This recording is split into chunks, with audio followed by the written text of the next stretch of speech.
Hello? How's it going, Dr. Greer?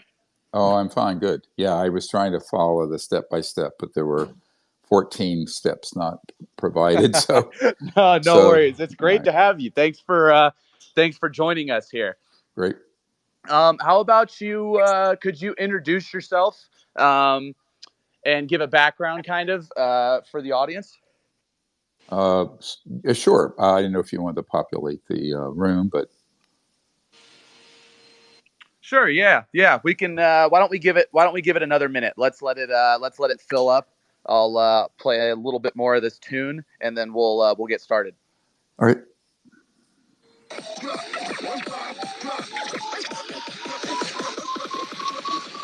I only drop the hotness.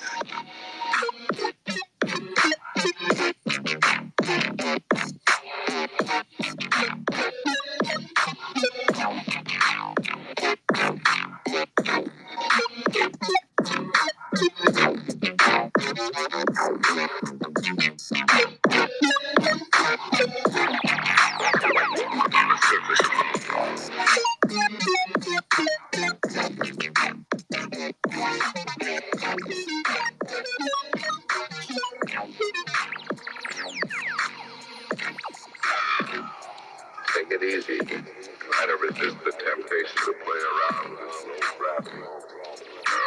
You'll develop your own legs quickly.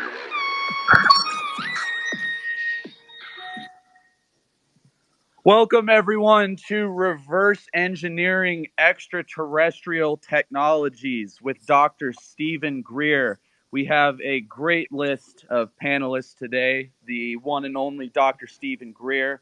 We have Michael, holder of the fire, John Mappin, the Camelot Castle legend, Drew, and Dr. 22, Deja Vu. And Dr. Greer, I just want to say thank you for coming. It is both a pleasure and an honor for you to come here and speak to our community. I actually just watched your works over the last couple of days. I really, really enjoyed it. And I can thank you enough for coming here today and talking to us. I'm happy to do it. And you can thank John Mappin for setting it up. Hello, John. Thank you for your help. Well, hello, Stephen. And I have to say that out of all of the people that my wife Irina and I have gotten to know during the journey that we've had over the last few years at Camelot Castle, in terms of trying to get the truth out there to all the various different parts of the freedom movement, you are really, I would go so far as to say you are certainly one of our favorite, if not one of the favorite people that we have met, if not the favorite person that we've met as a result of this journey. We have found your information to be so in alignment with everything that we know to be true. And it really is a great honor for us to be able to introduce you to the BART team. And it's a very, very interesting phenomena. We heard about it, and we're very, very pleased to be part of it. And what can I say? You really are a spectacular human being, and I've been looking forward to this now ever since we spoke and arranged it. Great. Well, thank you. I'm glad to be here with you guys. So, yeah, so I don't know if you want me to just sort of, for those who are new to our work, if you would like for me to do an introduction. Please, yes. Yes. I'm actually now a retired emergency trauma medical doctor. I founded the Global Disclosure Project and Disclosure Movement back in the 1990s, when it was then called Project Starlight, which was a code word name for it when I was shuttling from North Carolina up to Washington to brief folks like the CIA director and others on the problem of UFOs, UAPs, whatever the fake name of the hour is that the intelligence community grinds out and the gullible UFO subculture believes. But nevertheless, by the way, no one in the business calls them either thing. But we'll talk about that.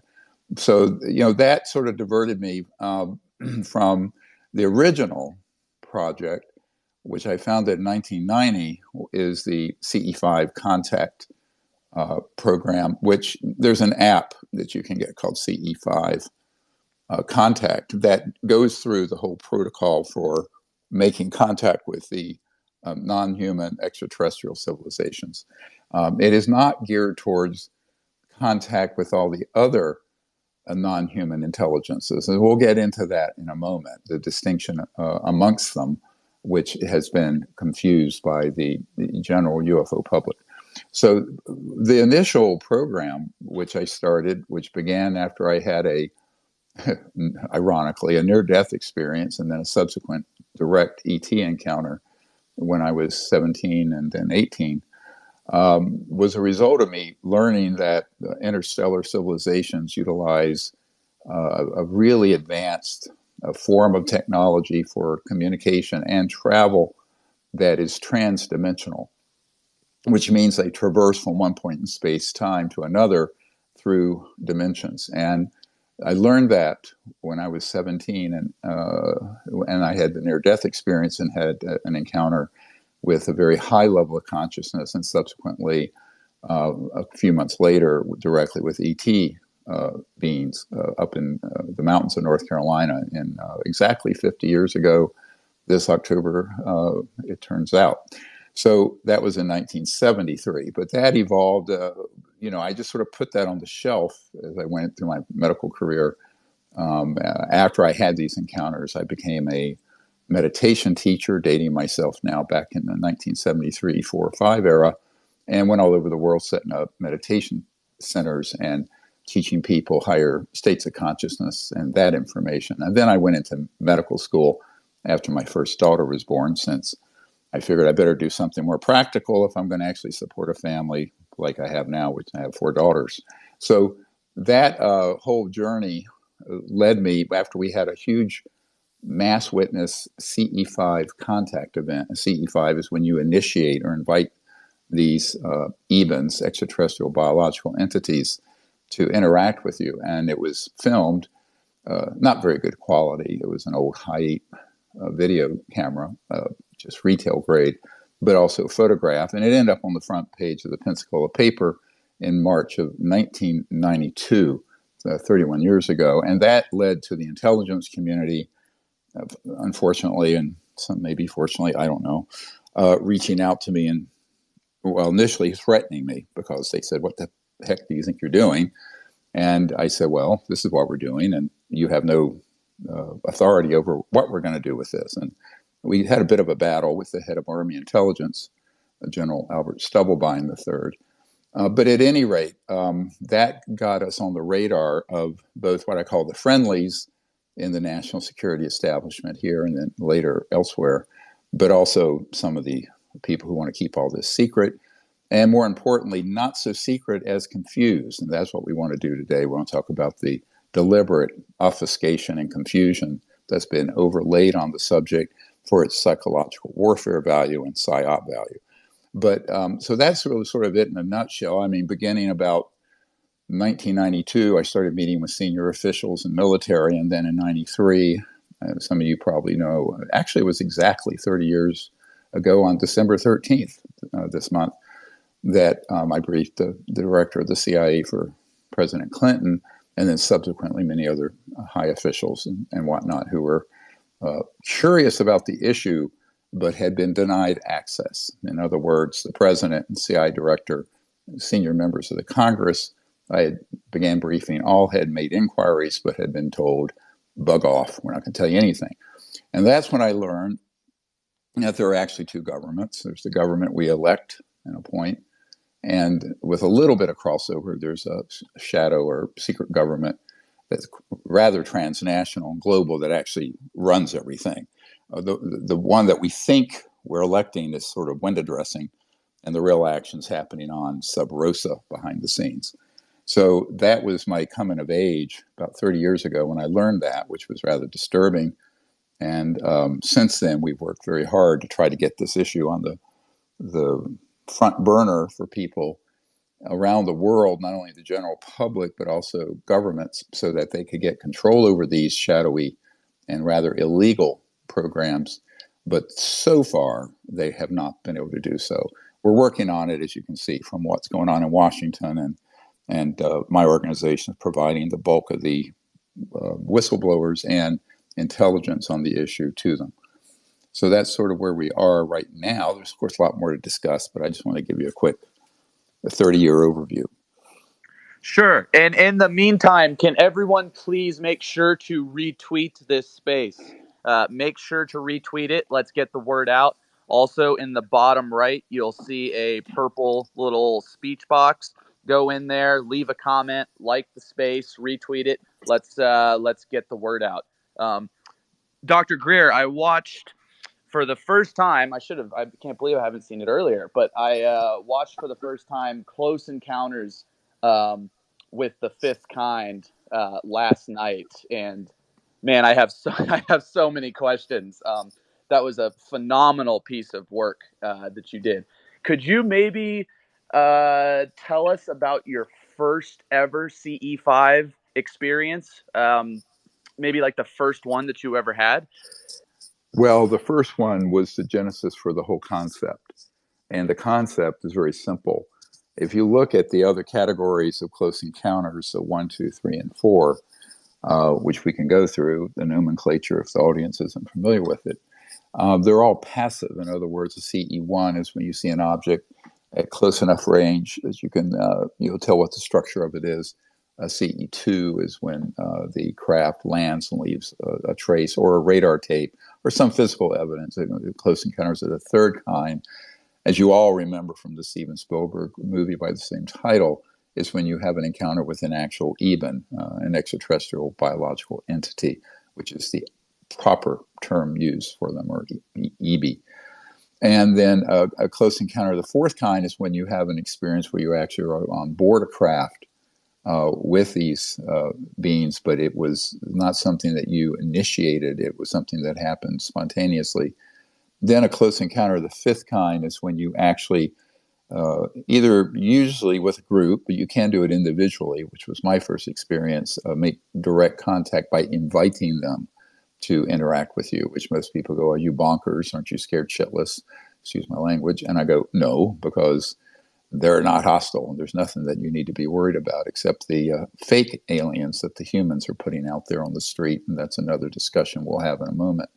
But at any rate, so having said that, I didn't know any of this when I was 17, 18. And after I had this spectacular near-death experience when I was 17, about 6 months later, after beginning to learn meditation, I was up on a mountain in North Carolina right before sunset, and I saw a seamless ET craft that was pure silver shining. It just materialized in the sky in the west-southwest, and then it vanished. Interestingly, it looked identical to one I had seen with my twin sister and some friends when I was 8 years old in 1963 back in North Carolina. So when this happened, I said, wow, it looks like the same ones. Hi. And I just sort of acknowledged them and it vanished. So that's all there was to the physical sighting. And then I began to sit and meditate at sunset, had a very deep meditation, which led me into an experience very much like when I died. I had a near-death experience where I had sort of a unity consciousness and cosmic consciousness experience, which was quite astounding because I was raised to believe. My parents were atheists, humanists. They didn't go into a test tube and it didn't exist. So I didn't know about any of that stuff or believe in it. But nevertheless, there I was. And what I discovered was that the consciousness that we all are awake by is actually an infinite field that we're usually shut off from by our individuality. But there are techniques to transcend individual self into the great being, the great self. And that's what happened to me, although it was rather spontaneously because of the near-death experience. But subsequently, from learning meditation, I learned how to do it just on demand, as it were, or in that state of meditation. And at the end of this meditation, that under the stars at this point, I opened my eyes on the top of this mountain, and it was crystal clear. I mean, we're up over 5,000 feet, and I saw a glow over the edge of the mountain, and it was that craft that I'd seen before the ET craft before I'd seen, right before sunset, before I began meditating. And then I noticed what I thought in my young man, I just turned 18 mind. I was looking over, and this creature walked over to me, and I thought it was a deer on two legs. In other words, like when they stand up, like a buck when they're fighting. But they had beautiful eyes, kind of deer-shaped eyes. But it turned out it was an ET. It touched me on my right shoulder, and I kind of vanished, dematerialized, best I can tell, and went into a sort of a state or space on board this craft that I was on for, I guess, about 3, maybe 4 hours. I think it's probably closer to 3 hours.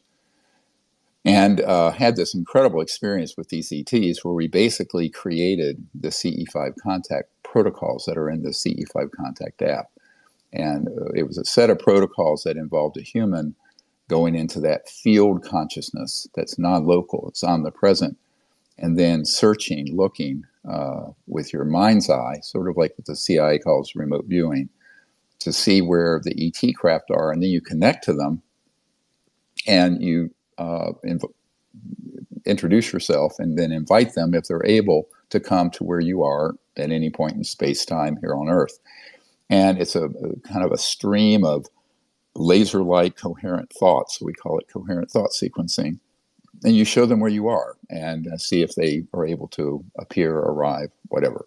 So that's when the whole CE5 contact protocols were learned and created, but I didn't do anything with it except episodically for a couple of years, and then just sort of dropped it. And then in 1990, I had a ET visit me and said, pick up that which you have dropped, which was a clear reference to doing this. So, as a young doctor, I was in my 30s, I decided, well, if they're asking me to do it, perhaps I should.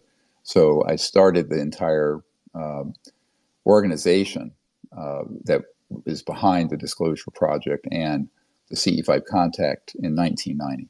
But that first event was the sort of seminal event that was astonishing. And the way it ended was even peculiar, because I reappeared on this mountaintop about a quarter of a mile down the ridge from where I disappeared. And I had this strange sort of electrogravitic or anti-gravity field around me. So I could, going down the mountain, I could take a leap. And it was like I was floating for 20, 30 feet and would land. It was like a moonwalker sort of thing. But it wore off, that effect, by the time I got down the mountain into town. But it was quite memorable and enjoyable and beautiful, really. But this was all by myself. I was, all alone up on this mountain doing it, and it was beautiful, and I loved the wilderness, and that's why I was up there in the mountains of North Carolina. I sort of have a deep vibe with it because my grandmother was Cherokee, full Cherokee, of course, and those are the mountains of their ancestors. So at any rate, at this point, I don't know what to do except I start this project. But that was the first prolonged CE5, and it was quite beautiful and not at all frightening at all. Not at all like what you hear about with these CIA fake abductions that everybody thinks are alien. It's a very, very different kind of experience. Dr. Greer, it's a very beautiful story, by the way, and it's very interesting how you came into this at a very young age. One of the things that, before I go forward with what I wanted to say, I just want to say welcome the new speakers to the panel. If anyone has a question, just please raise your hand so we can keep everything organized and everybody can get a chance to ask a question at some point. But I was watching your the two documentaries you put together, and a couple things really caught my attention. Number one of the gentlemen in the documentary said that we lost 100 years of technology, and I think you really touched on the fact that it's a lost century. Number one, and number two, for whatever it is they're protecting.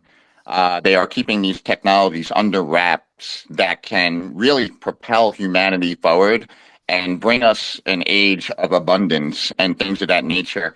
And then the second thing you touch on that I think is really fascinating, you touch on the concept of how we need to raise consciousness beyond religion, because that causes fighting, as you say, and the idea that these beings that we are seeing with these CE5s, I believe, they are tremendously advanced in consciousness so far, but beyond what we could even imagine. And I believe you implicated that these beings are doing this traveling by ESP in the quantum field. If I misrepresented that, I do apologize.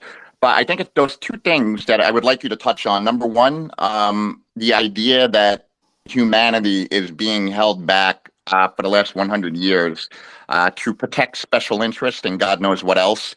And secondly, the idea of consciousness, where we need to go, and am I correct in my assumption that these beings are traveling on a conscious level? I know that's a lot at once, but I would love to hear more insight on that. Yeah, well, let's get some clarity on that. I'm not saying that the ETs are traveling purely in consciousness, although any sentient being can. I mean, I'm sure a lot of people on this phone call, on this space, have had out-of-body experiences, lucid dreams where they're flying at night, where their so-called body of light or astral body is able to traverse remote places. Now that's different, all related. And this is where I want to get into a little quick overview of the cosmology that needs to be understood in order for any of this to frankly make any sense. And I actually have to do this for members of Congress when I meet with them as well, and senators, because it's very confusing to people initially. And it needs some sort of expiation and clarity. But the real problem is that people conflate all things in the conscious and interdimensional field with extraterrestrial or aliens. And that, of course, it's understandable on one level because any, let's face it, any civilization sufficiently advanced to travel beyond the speed of light through dimensions, any manifestation of their technology is going to look like magic or something supernatural, or as people would say, paranormal. Now, it's not paranormal for them. It's like us turning on a light switch. But remember, if you were to take your iPhone or smartphone and show it to Thomas Jefferson's, whose home is right down the road here from where I'm sitting, Monticello, you would be absolutely burned at the stake as a witch or a demon for having such a device. It would be magic. So that was 200 years ago. So now I think we have to then think about civilizations that are hundreds of thousands to millions of years more advanced than we are, how they might appear using the state of the art of their science and technology, and why we may confuse that with beings from, whether they be angelic, demonic, from another dimension, your great-grandmother rattling through the cupboards at night after she died, poltergeist, all this sort of stuff. And it does become confusing because one of the it's sort of a theorem that I've come up with, and that is all extraterrestrial interstellar civilizations are transdimensional, but not all interdimensional beings are extraterrestrials. So in other words, if you are going from point A to B in the cosmos, you have to go beyond the speed of light. For example, and this is one of the very first questions, not the CI director, but his wife asked me, who was the chief operating officer of the National Academy of Sciences in Washington. And she said, well, how are they communicating across these vast distances? And, I was sort of reticent to tell her the truth because you are very much at risk for being considered, nuts if you say what I'm about to say by conventional science people. But I said, look, if you've asked this question, I'm not going to assume you're ready to hear the answer. So that's been my policy for the last 30 years, by the way, in these sort of meetings. I let the person I'm briefing drive it by what they ask. So in this case, I said, well, the speed of light is too slow because if you're from the Andromeda galaxy, which is 2.5 million light years from here, and our team has had a contact with a very senior ambassador from that galaxy, whom we have called Bijou. But if you are communicating, let's say you're here near Earth and you send a signal back, At the speed of what you and I are using right now, that would take 2.5 million years to get there at the speed of light. And that's 186,000 miles per second. Now, for them to reply and say, good, how are you doing today, bud? That's another 2.5 million years. So that just took 5 million Earth years. We know that, therefore, the electromagnetic field of speed and the speed of matter, let's say electrons, subatomic particles, all of that has to be transcended to go from point A to point B, interstellar. And that's why all interstellar civilizations that are extraterrestrial, that are near us or have discovered us, have to have mastered trans-dimensional physics and trans-dimensional sciences. Now, we'll get into that in a moment because it's critically important to, I think, one of the issues I was brought to my attention of why I'm speaking today about various technologies. So if you're, and let's say you have an interstellar spacecraft that's 300, a football field in diameter size, and you're going from one star system to another in this with a group, you're not going to go at the speed of light, and you're not going to go in a straight line. You're going to, basically, the technology bends space-time like you would bend a piece of paper. So if you put 2 points on a piece of paper and then fold the piece of paper so those 2 points are right there, that's basically you're bending space-time through the physics they're using, and you are then traversing not linearly in a line through space, but trans-dimensionally. But what does that actually mean? It means you're traversing through other dimensions. And when you are doing so, your physical spacecraft, the very high voltage systems around them, cause it to drop out of linear space-time. But when it's not in a solid, quote unquote, materialized form, it is actually traversing something very, very close to what the mystics would call the astral dimension, or the worlds of light. And it can stay in that state even when it's hovering over a place on the Earth, so it wouldn't be visible or detected by any radar or even more advanced sensors.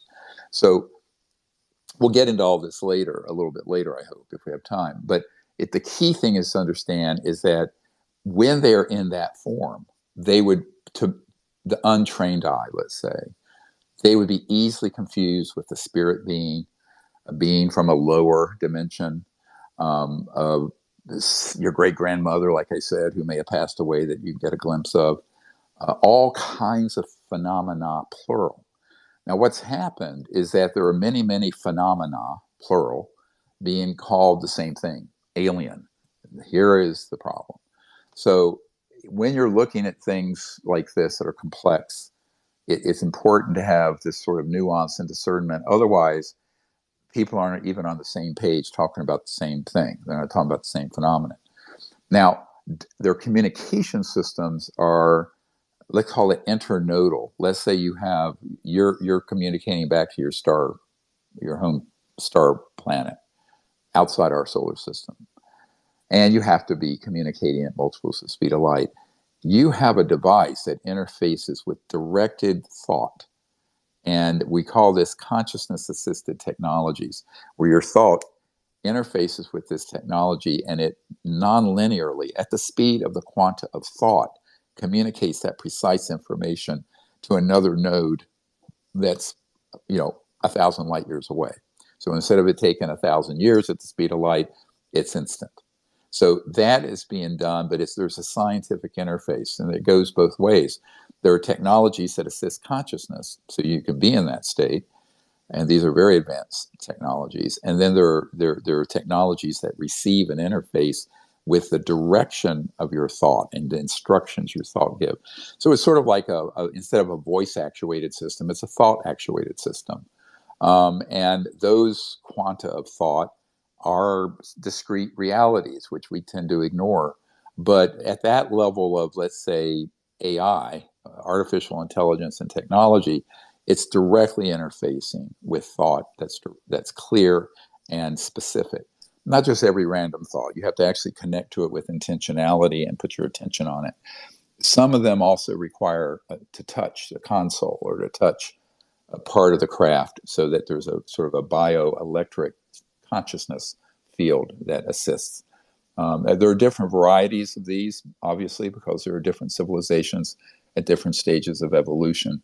Some are a few thousand years ahead of us, and there's one civilization that we've had an extraordinary experience with that's somewhere on the order of 1 billion years ahead of where we are.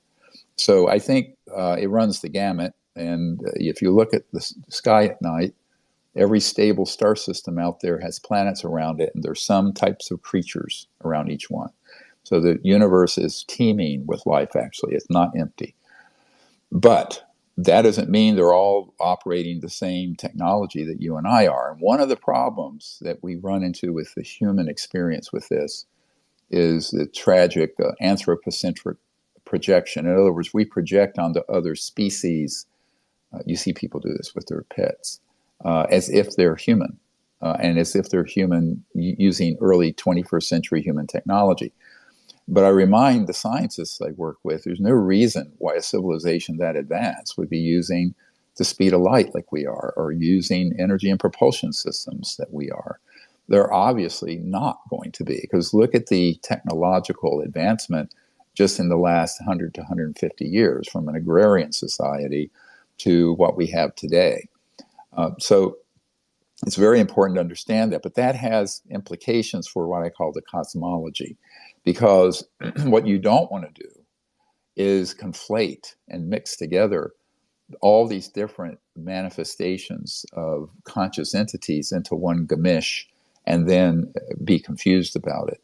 It's very easy to do it, because in defense of those who have done so, if you don't know the specifics of the science behind transdimensional physics and how these extraterrestrial civilizations operate, you would be absolutely easily confused by it being looking very similar in some circumstances to something from another dimension, not another star system. So this is why I always say, if you're an interstellar extraterrestrial civilization, you are a priori transdimensional. However, there are beings that are interdimensional, extra-dimensional, that aren't extraterrestrial, but they're beings and they're intelligences and they're non-human. And those all get lumped together erroneously, and that is the beginning of the end of any clarity. So that's the very first point I wanted to make about this. Yeah, no, that's really interesting. I mean, it's a question of gods, spirits, archons, Elohim, and then actual interdimensional species. So that is a fascinating topic. Drew, you have your hand up. Go ahead, my friend. Awesome. Thanks for having me on. And Dr. Greer, thank you so much for all your work. I remember watching Unacknowledged for the first time in 2018, and it was really eye-opening. Yeah. Just to fully understand, all those. And then actually the Pentagon audits for the first time happened right afterwards. So it was interesting having seen your work and then seeing, these Pentagon audits, finally try to go through. Of course, they've all failed. But I have and they always will until they get this under control. Exactly. Yeah. Yep. So we covered so far. I'm glad you covered earlier the extraterrestrial versus interdimensional aspect. But I want to bring up a few aspects. Which forgive me if you've already talked about these subjects before, but I'm not aware if you have. So there are some researchers like Robert Zephyr who points to some of this UFO anti-gravitic craft originating from Nazi Germany, and then possibly being reverse engineered over here, or developed by Operation Yes. Paperclip. And then yes, let me go through the history of that, because that's very important that people keep this straight. It's extremely confusing. I can tell you this for people at the Pentagon, White House, and Congress also. Yes, there were. Now, here we need to go back to what the gentleman said a few moments ago. Our new. By the way, we have 5 documentaries, but the newest one is called The Lost Century and How to Reclaim It. And they've all been crowdfunded. By the way, those of you who contributed, thank you very much, because the nice thing about crowdfunding these is that nobody controls the content but us, and we can say anything we want. We don't have some corporate master saying, take this out, because if that happened, I'd say, excuse my language, fuck you anyway. But that ain't going to happen. So, but when you start looking at these technologies, you've really got to go back to the mid to late 1800s. And I don't want to bore people with a lot of science. I don't know how scientific this group is oriented. But when they began to do the early experimentations with electromagnetism, let's break that down. Electrical, right? And then magnet. Okay, the magnetic field, electromagnetic. The real action's in the magnetic part. Very high voltage electromagnetic systems at certain cycles per second, hertz. Those will have an effect that isn't traditional electricity or an MRI or an X-ray or all the other electromagnetic field sciences we have, or a radio telescope. At a certain very high voltage and certain specific frequencies, are usually pretty high frequencies, cycles per second, you can create a vector, a pointing vector into what's called the quantum vacuum or 0-point energy field, and have all kinds of energy come out that you weren't putting in.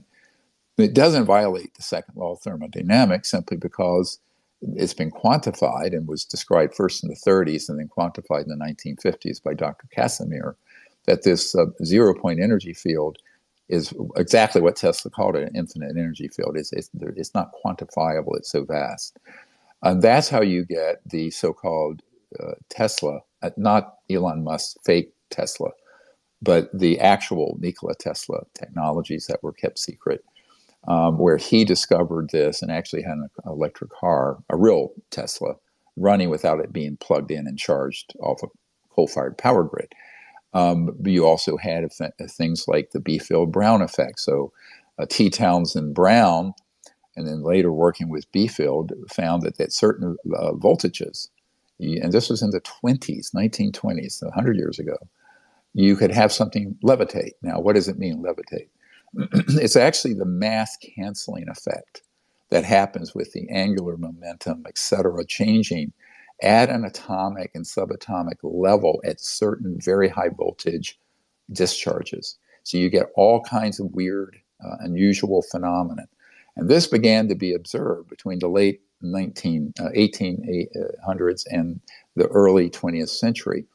And of course, was of great interest because there were all kinds of effects, including quote unquote free energy, where you could have something that would run and create electricity out of this quantum vacuum, 0-point energy field, and it would run your house or car and you would never have to buy any fuel.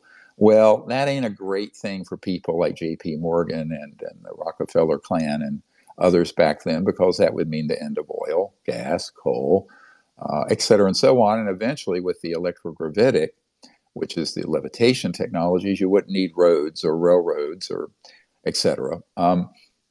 So you're talking about hundreds, if not more than $1,000 trillion impact on people who are very powerful. And so began an effort to keep that specific basket collection of technologies very secret by all means necessary. So those secret programs began actually in the late 1800s, early 1900s. Many people think, it began with Roswell or what have you, but no, not at all. So fast forwarding then to the 40s and 30s, there were some electromagnetic weapons that were based on some of Tesla's work dealing with so-called scalar, SCALER technologies. And we had successfully downed a couple of ET craft that were around, and their ET vehicles have been around since there are accounts of them in the Mahabharata and in the Vedas and in ancient texts and cave drawings that go back thousands of years. But what happened is that this early pioneering work of geniuses like Nikola Tesla and Faraday and Maxwell and others, that began to be then potentiated, let's say, or greatly augmented, increased by the study of retrieved extraterrestrial vehicles.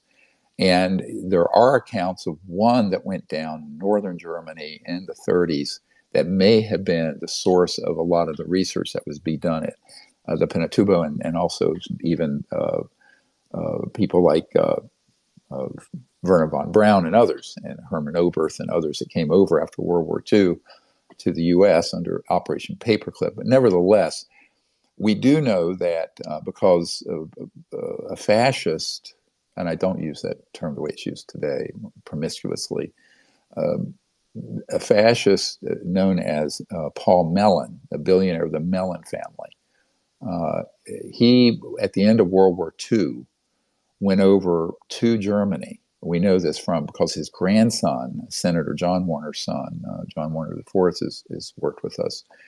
Paul Mellon went over with a number of people, including Allen Dulles and George S. Patton, the famous general, and they retrieved a Nazi disc. Now, the disc was different from the bell, so there was a Nazi bell. It was not as advanced as the disc. The disc was not a ramjet. It was an electrogravitic, but it was not fully operational. This was really their big secret weapon that would have knocked all of our aircraft out of the sky. And we brought it back to the United States to study it further and also to get more extraterrestrial material so that we could advance this beyond that. So we know that in the 40s, there was a crash and downing and retrieval of an ET vehicle in 42, again in 45, and of course everyone's heard of Roswell in 47. But there are a number of those. Those then were put into a very deep black program, although at the time legally overseen by the president and the select members of Congress. However, by 1958 or so, sometime after 1956-7, President Eisenhower completely lost control over that group. It became an out-of-control cabal, and it remains so today. This is why the members of Congress I meet with, including Senate Intelligence and others, they don't have access to those projects because they're behind a hermetically sealed deep black project that we're trying to resolve that crisis. And they have kept all of this secret. Now, the things that fly at hundreds of thousands of miles per hour and can make right-hand turns without decelerating, that they're really moving in a, let's call it an electromagnetic field bubble that creates a space-time bubble they can move in where there's no G effects. So, I mean, you're obviously, if you were a human pilot moving at that speed and stop suddenly, your brains would come out of your nostrils, I can assure you that. But if you look up what those G forces are, it'd kill you, it'd crush every organ in your body. But these craft, both the man-made ones and the extraterrestrial ones, can control for, say for us, 1G, one gravitational field effect. And so getting that perfected took some time. It took from the 40s until October 1954, whereupon we had mastered gravity control, and we began to make some of the early UFOs that people see and they call them alien spacecraft today, but they're actually made by a company that my uncle worked for his whole life, Northrop Grumman, and the Lockheed Skunk Works, which works with Boeing, hand in glove on those, as well as Raytheon and a few other big, huge defense contractors. But I'm getting a little ahead of myself, but not much. And so what happened between this lost century is that not only have we lost the technologies that would enable us to travel like that, but we have also lost the ability to have free energy that would end poverty in the world and also end all the pollution. And even if you don't believe there is any such thing as climate change, there are 5 to 6 million people who die every year of particulate matter in the air from coal-fired and gas and oil, from small airway disease and heart disease. And that's the number of people who died in the entire World War II Holocaust in Germany. Are dying each year just from that, never mind the oceans and the species dying. The whole planet's being killed unnecessarily. When I realized this back in 1992 and 3, I said, wow, this has got to get fixed. I had no idea until I briefed the CI director and also the president's team and all of that this was being handled in a way that was being kept secret, but for very evil purposes. One is to control the population totally under a transnational sort of global military approach, which is why they began hoaxing the alien threat in 1953. We'll get back to this in a moment.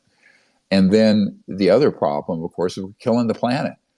And then even similarly terrible is the fact that there's almost half the population of the world does not have indoor plumbing. 3 billion people don't have any way to cook their food. 3 billion out of 8. So we have enormous poverty, which leads to geopolitical instability. We have a dying planet, and we have a decapitated governance where completely the freedoms that we take for granted are fast evaporating because we've allowed that to get out of hand for 70 years or 65 years.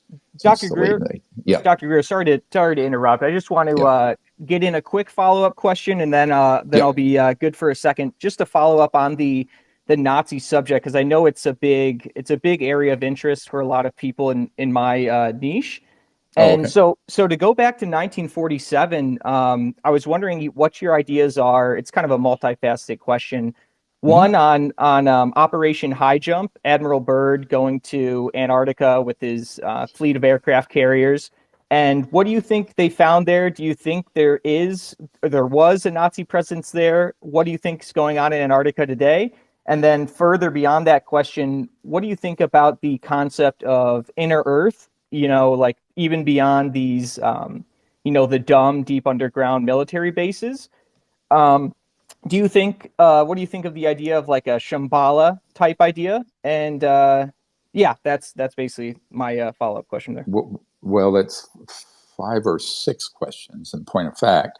However, taking one at a time, you can remind me when I forget the other 5. Okay, fair enough. The Nazi efforts, I don't have. Look, first of all, let me back this up for a minute.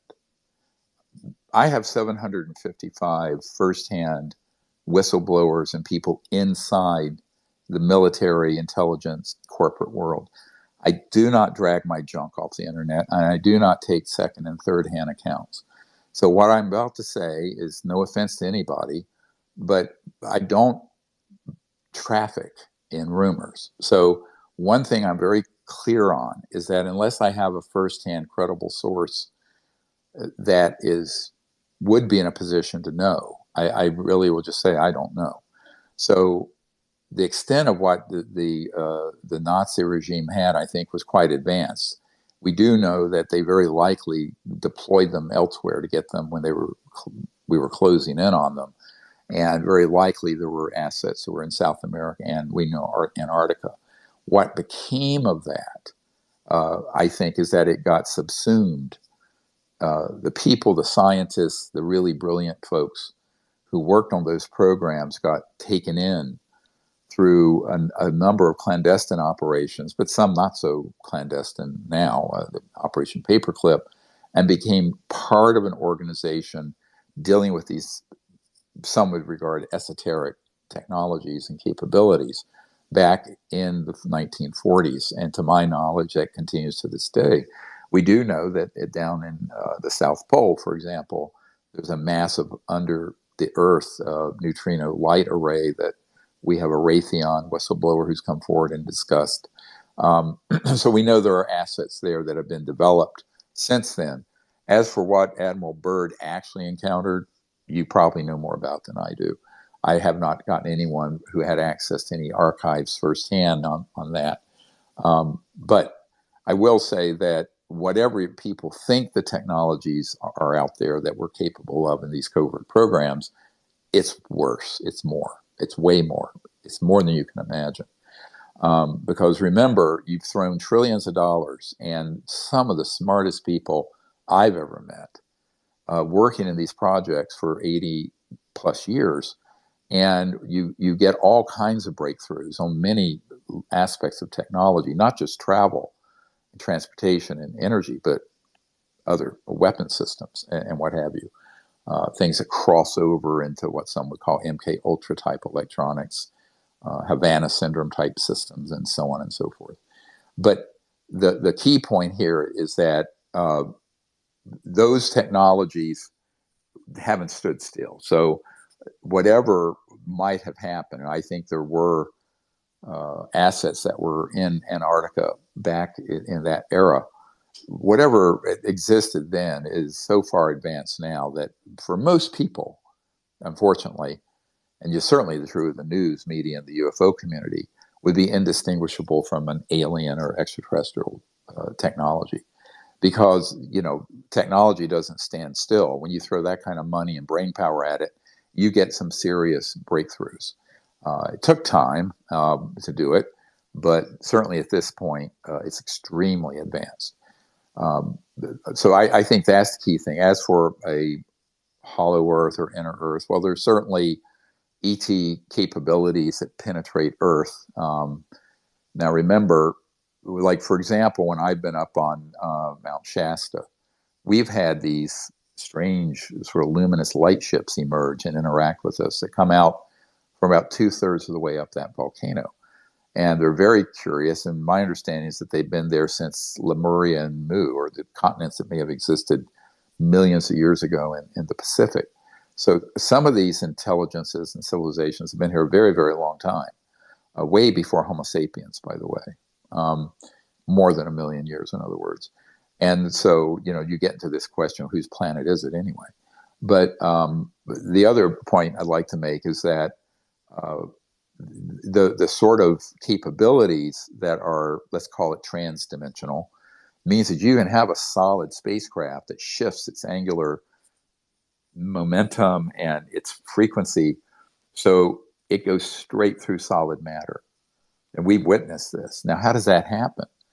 Well, think about the fact that if it's dematerialized, if it's shifted into the near astral, it's not interfacing at all with 3D matter space-time.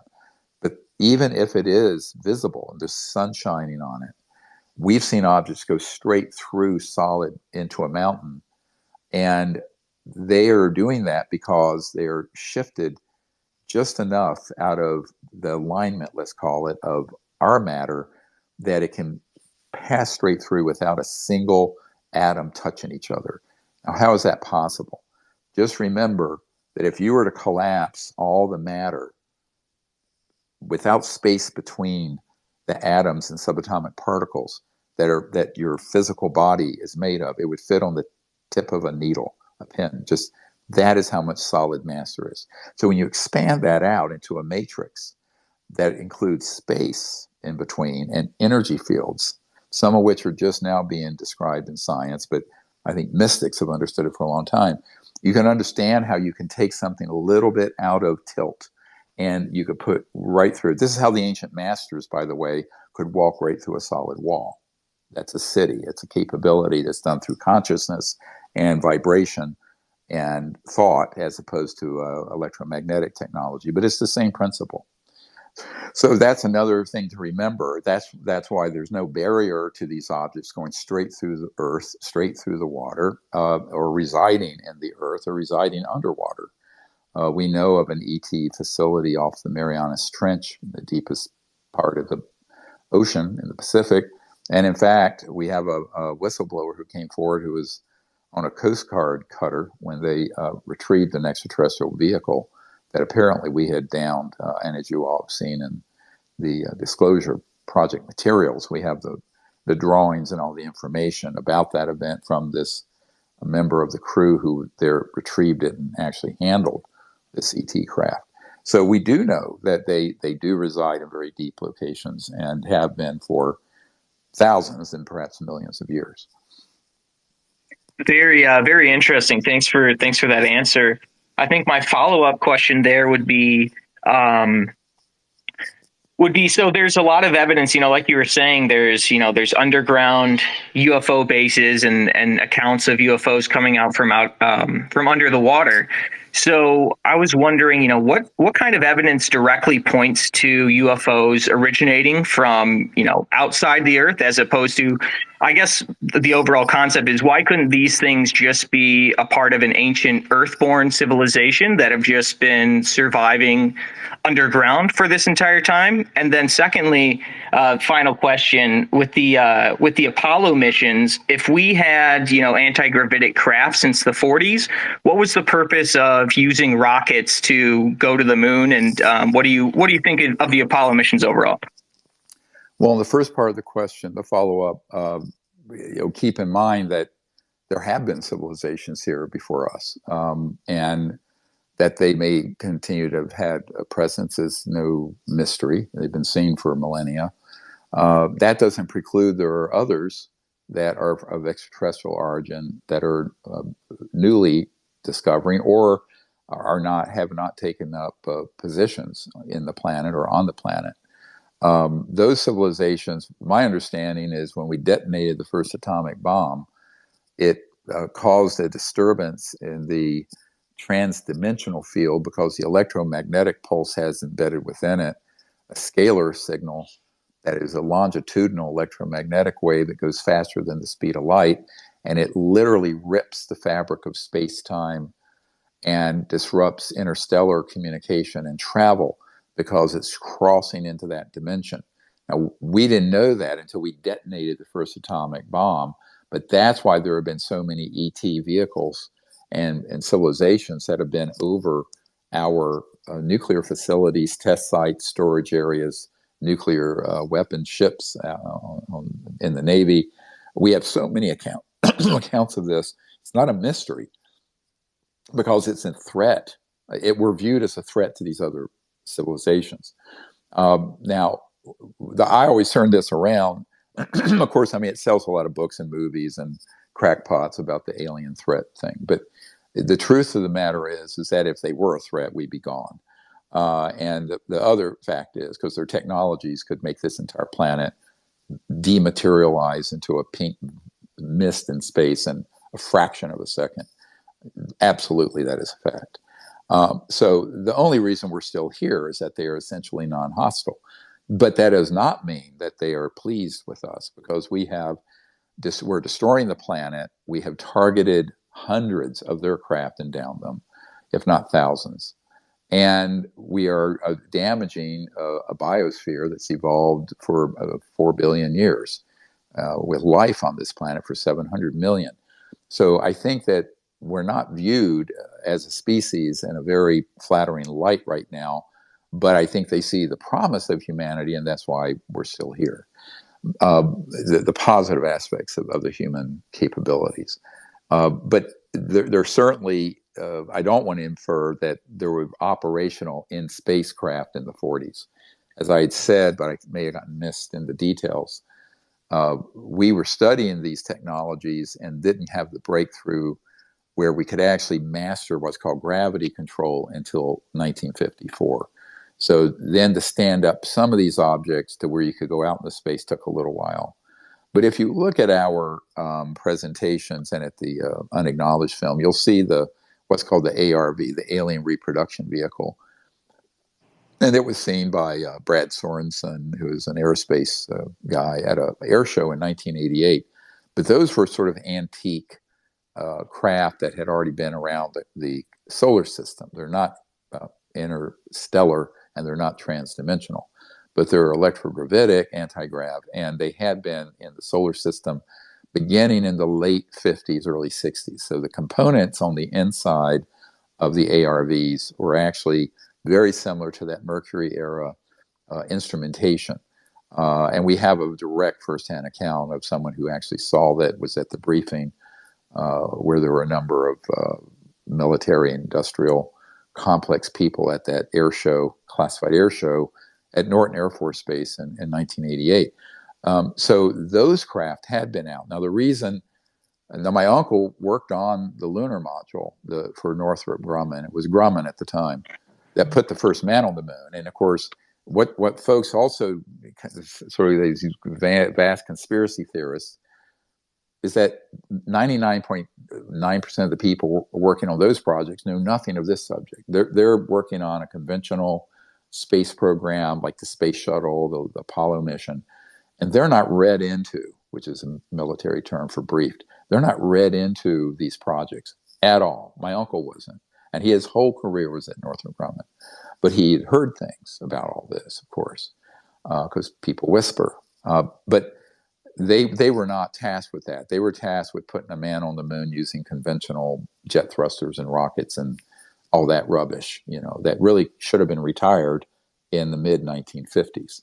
But they wanted to keep that secret because to disclose that, we wanted to get to the moon, but to disclose those technologies would mean the end of the big industrial powers, and the end of oil, gas, coal, nuclear power, all of it, the petrodollar. I mean, you're talking about the largest change technologically and financially, macroeconomically, in the known history of humanity. So they've been desperate to keep that secret for that reason, but also because they can control the population if they can control the economy. So I always tell people we do not have a free market economy. We have a controlled economy. And they allow out only what they think would redound to their own control and benefit, these covert, very powerful interests that sprang into, well, they were around before World War II, but after World War II, people like Paul Mellon, Alan Dulles, and those guys who founded the CIA, this was one of their big tasks, was to keep this sort of perspective. And it was a fascist program, because remember, Paul Mellon was an industrialist here in America, but a very big supporter of Adolf Hitler. And he and many others, like Henry Ford and Prescott Bush, George H.W. Bush's father, those were known publicly supportive fascists. And fascism really was when the Gilded Age of industrial interest felt that they should really control government, where the government does the interests of these elite industrial powers. Because they used to say, you know, what's good for General Motors is good for America, sort of thing. And those were the original roots of fascism, which Mussolini and then subsequently Adolf Hitler picked up. But of course, the Antifa and all the, now if someone disagrees with you, they just call you a fascist. But it's a very specific name. But that is what happened. So those technologies, when we landed on the moon, we were not alone. I know for a fact that the crater above where we landed was crowded with these UFO objects watching. And of course, Neil Armstrong and Buzz Aldrin were told to keep their mouths shut and never speak of it, under threat of them and their families being assassinated. That I know for a fact. Now, firsthand. So, but the problem is, a lot of people say, well, we never went to the moon, or we went, but we didn't, land, or it's a whole muddled thing. The truth is we went, but what actually happened was never shown to the public. Very, very interesting. I'm glad you cleared that up, because that's been a big question for me as far as, if we had anti-gravitic craft, why would we, make a big show of rockets some 30 years later? My follow-up question there is, we kind of talked about the five follow-up questions interdimensional in a stuff. row. 5 follow-up questions in a row. Come on, I got a question. Keemstar, let's take it to you, man. Geez, Drew. I mean, come on, bro. It's a whole stage of people. Like, this is your 5th follow-up question. Chill. All right, go to mute. Okay. All right. Go ahead. So anyhow, look, this subject, Stephen Greer, has gotten so big and so popular right now, and it's getting bigger and bigger and bigger. I come from a very normie background. I'm not an expert in this community or in this space at all, but there's so many figures throughout the last couple of years that have popped up. You got the new guy that is testifying to Congress. You got Blink 182 guy, you got the Lou Elizondo guy, all these different figures trying to get exposure to happen. And I want to know why there's so much infighting, because every time your name comes up, it seems like somebody in one of these spaces has something negative to say about you. And I remember there was this clip from Joe Rogan many, many years ago, because I know you were on that show, and he was kind of hinting that somebody told him that, not to believe you or not to trust you. What is all this infighting between the main figures in disclosure? I don't know. I'm not a political or even that social a person, to be honest. We work the project at the best we can, and we stick with the truth and direct information. One thing we're very strong on, and will cause me to sever communication immediately, is that we're trying to prevent World War III. So what does that have to do with your question? The plan that was hatched in the 1950s was to unite the world, as Ronald Reagan said, after he was disinformed and brainwashed, around a common alien threat. All right? That plan began in 1953, and we have a document from the director of the CIA, General Bedell Smith, who said they needed to exploit the psychological warfare value of the UFO subject. Dr. Jacques Vallée has a document from 1985 from the CIA, although he won't release it. I think he's been threatened. That clearly describes the CIA engaging with these advanced technologies in the abduction of innocent, quote, peasants in Brazil and Argentina for their, quote, psychological warfare value. Now, what's the value of that? To do this and torture and abduct innocent people using these advanced technologies made by humans and staging all these fake alien events. Because as Prince Hans Adam von Liechtenstein explained to me in 1994, he said we need to have people hate aliens so that we can unite the world in a global conflagration that would be the end of the world so that Christ would return, quote unquote. Of course, I thought it's this utter madness, but I let the man speak so I could understand what's behind this bizarre eschatological end of the world mindset in the upper reaches of these covert groups. So they feel that the only way to take care of the 8 billion people Malthusian crisis is to manufacture and hoax a threat from outer space, which they have very convincingly done. This is why, of course, you don't make a lot of friends when you point this out, because 90% of the UFO subculture is sort of a bread and circus entertainment situation, scaring the bejeebies out of people with all kinds of terrifying accounts, which are actually either, again, confusions of phenomenon from another dimension and not extraterrestrial, or completely hoaxed man-made phenomenon. So to give you an idea how advanced these technologies are, if you have a man-made craft that can move off the coast of California in a way that doesn't conform to any aerospace aerodynamic systems known by the mainstream, you can trick them. And so that after Unacknowledged came out, and after it had about 780 million people see it, they released this footage, which everyone knows now, it's been shown a million times on CNN and everywhere else, of these objects being chased by David Fravor and others and the F-18 Hornet. Those were from the Lockheed Skunk Works. Those were not extraterrestrial. And we know people who worked on them. We have actually a witness who surfaced after I disclosed that, who was offloading, was at a place where that same object, the Tic Tac at least, was being offloaded in the Azores in 1991. So one of the problems is that it's very, very easy, once you have these technologies mastered, to stagecraft, as they call it, or hoax events that look alien for their psychological warfare value. It's a classic so-called false flag, or as the military would call it, deceptive indication and warning. So people who, I have no problem with people putting anything out there that they believe to be true. What I'm trying to do is to provide enough information that we don't get led into, let's say, a Vietnam Gulf of Tonkin situation where we stumbled into the Vietnam War because we hoaxed the attacks on our own ships in the Gulf of Tonkin, or where we got into the disastrous Iraq and Afghanistan wars because we hoaxed the fact that Saddam Hussein had weapons which he did not have, and which Dick Cheney and his minions fully knew that he did not have. But, $3 trillion later, and God knows how many dead people, here we are. So the big one that they've been wanting to pull, the wool over everyone's eyes, is this alien threat from space. Because how do you unite a divisive world? You create an enemy that's non-human and unite them around a military junta, a militaristic approach, which scares everyone, because people, when they're terrified, give up all their liberties.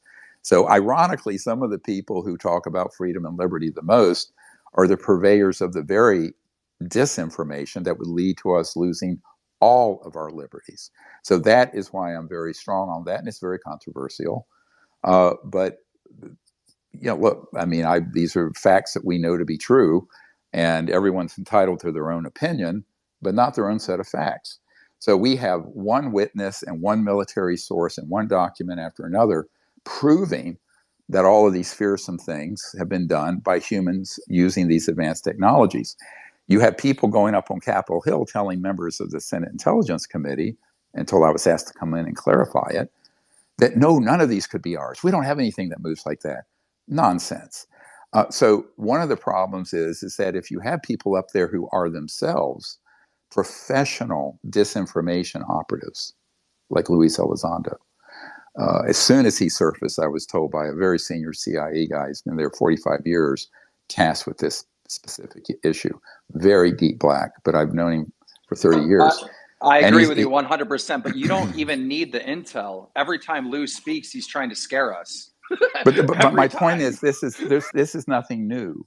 It's just the latest flavor of the month. Remember, that algorithm, that protocol kicked in the mid-50s. So the Betty and Barney Hill abduction. Oh my God, that abduction. Obama's, I think, doing some movie about it. That was us. E.T. Craft don't clamp onto the back of your trunk and leave marks like that. So one of the big problems is we have to sort of rewind and reanalyze all these events that have happened with the understanding there are at least three things going on. Man-made UFO-related phenomenon that looks alien, actual extraterrestrial, both ones that are here and ones that are coming in from other star systems, and extra-dimensional, interdimensional phenomenon. Those three are operating simultaneously and are all being called the same thing. And it isn't helpful because that level of confusion actually plays into the hands of the ones who want to strip the whole world of any semblance of freedom and have everyone goose-stepping underneath the aegis and power of folks who want to scare the hell out of everyone. And you know, as Franklin is attributed to saying, if you're willing to give up your freedom for security, you will have neither. So I think that's one of the very big problems, is that we have to figure out how to go forward with this information, but not in a way that we play directly into the hands of the secret agenda. I wrote a paper in 1999, and it was entitled, anyone can read it, it's on our website, and in our first book, and it's called When Disclosure Serves Secrecy. And I wrote it because what's happening right now, we knew was going to happen. And that is the facts will start to come out, but they will be spun by the spin meisters who are embedded everywhere into two things. One, we don't know what these are, but they're a threat to our national security. False. And secondly, we don't have any idea how they operate because we couldn't possibly have anything that flies like that. Big lie. Okay. And we did a movie, it's on my YouTube channel, called The Cosmic Hoax, that sort of exposes all this. So it's not that I have problems with, the whole personality things, I don't care. I mentored Tom DeLonge personally. And of course, David Grush, he was unmasked at the time. But his bosses I've been working with, and we provide information to him and his bosses so that he got to these facilities where he met with people who had handled this material. He's telling the truth about that. However, he was never read into the projects directly. And moreover, never handled the materials directly and never got within a light year of the man-made technologies and the man-made aliens, the so-called program life forms, that these little gray alien and other critters you see. We've been making those. I know how they're made. They were primitive at first and robotic, and they become more advanced in the last 20 years or so. But all of that is something that, unfortunately, it's very confusing, and they've created this whole smoke and mirrors hall of horrors, and it's worked. But my concern is that if we have a disclosure that plays into the hand of the agenda of this secret global government group, we're going to end up in much worse shape than the secrecy has gotten us into. So that's when disclosure serves the secret agenda. And this is why we're trying to be very careful about this. And I know, there's a whole cottage industry that's built up around abductions and mutilations and evil aliens and fear mongering. But the only place that leads is to the result that the secret government, who want to take our freedoms away, have been wanting to do for decades. I mean, it's a sort of ironic, but very tragic. So I think we have to be very, very careful with this, because I will tell you, a little knowledge about this subject is an extremely dangerous thing. It doesn't help the public to put out half-truths, partial truths, and withhold all that other information. So to say that we have these UFOs, but we have no idea how they work when we've already spent trillions of dollars in 80 years studying them, is ridiculous. And that's why Grush is very correct in saying that we have reverse engineered these. Now, what needs to follow on to that, which they're trying to keep secret, is that, yeah, we have fully operational UFO-looking objects, and they are being used illegally in all manner of chicanery and skullduggery, drug running, human trafficking, torture, abductions, all that stuff. And they're happy for the public to think all of those activities are alien when they're not. So I think this is where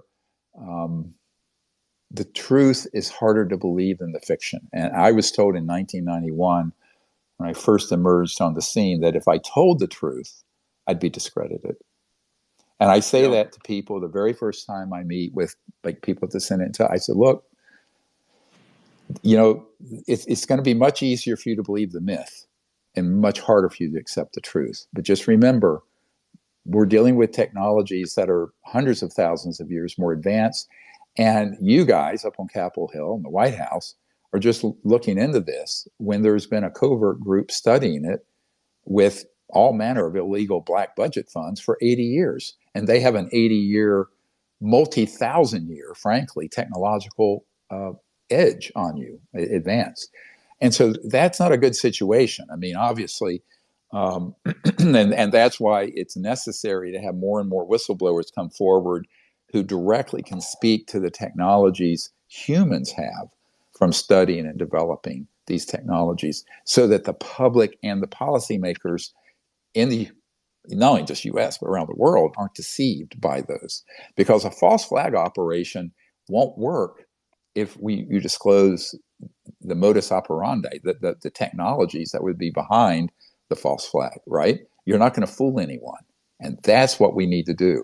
So a truthful disclosure would be about the extraterrestrial vehicles and that history, as well as the technologies that could benefit the Earth, but as well as the hoaxing of events that have been done for their quote unquote psychological warfare value.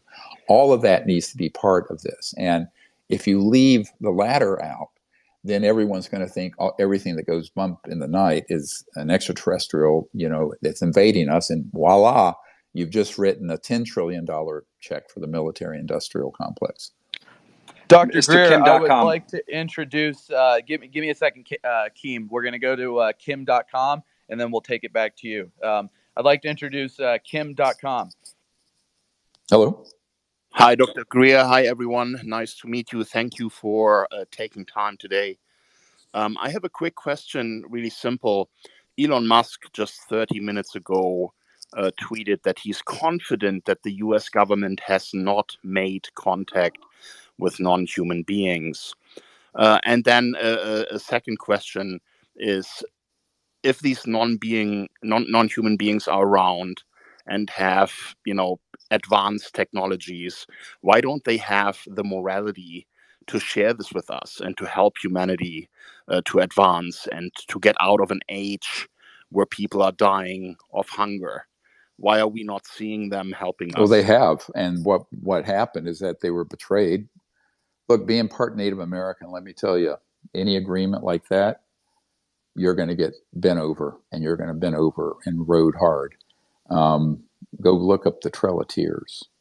So when the ETs did such a thing, and they did, we betrayed them by turning those technologies on them and using them to kill them and to keep it secret. So what you're asking for would require an intervention which they're not quite yet prepared to make. Because until we humans get control of our own dysfunction and stand down, and I mean sit down hard, these covert groups that are doing this, the only way they can resolve it would be to take over the operations. They're not going to do that, because that, I hate to sound corny, it's like the prime directive. You don't go to a primitive emerging civilization and just try to impose some order on it. I mean, how well did that work out in Afghanistan, right? 20 years over there. And you're going to go over to a warlord culture and impose Jeffersonian democracy? I don't think so. Look where it is, right back where it is now. Sounds like humanity it has is to come more. from, excuse me, I'm speaking. You really have to have it come from within. Humanity, humans, and human individuals, leadership, have to correct that. Now, what you're asking for certainly could be done, but it would then, of course, be immediately spun by the spinmeisters as an alien invasion, which is what they're trying to avoid. So it's a catch-22 for the ETs. The resolution of it needs to be us, humans, taking some leadership on this and correcting these errors. Now, as for Mr. Musk's comment, he would not be read in. I don't care how rich you are and how many companies you own. There are presidents that aren't read into this, never mind Elon Musk. So everyone is, and I don't, I've never met the man. I think he's done some great things, but he's not in a position to make a comment. He's not informed on the subject. I'd be happy to inform him if someone knows him personally. Yeah, if I may just respond real quick. So you are saying that the non-human beings shared this with governments, but not with humanity as a whole, because they are worried what this may do. No, that's not true either. I mean, there are people. Okay. Don't forget that Nikola Tesla.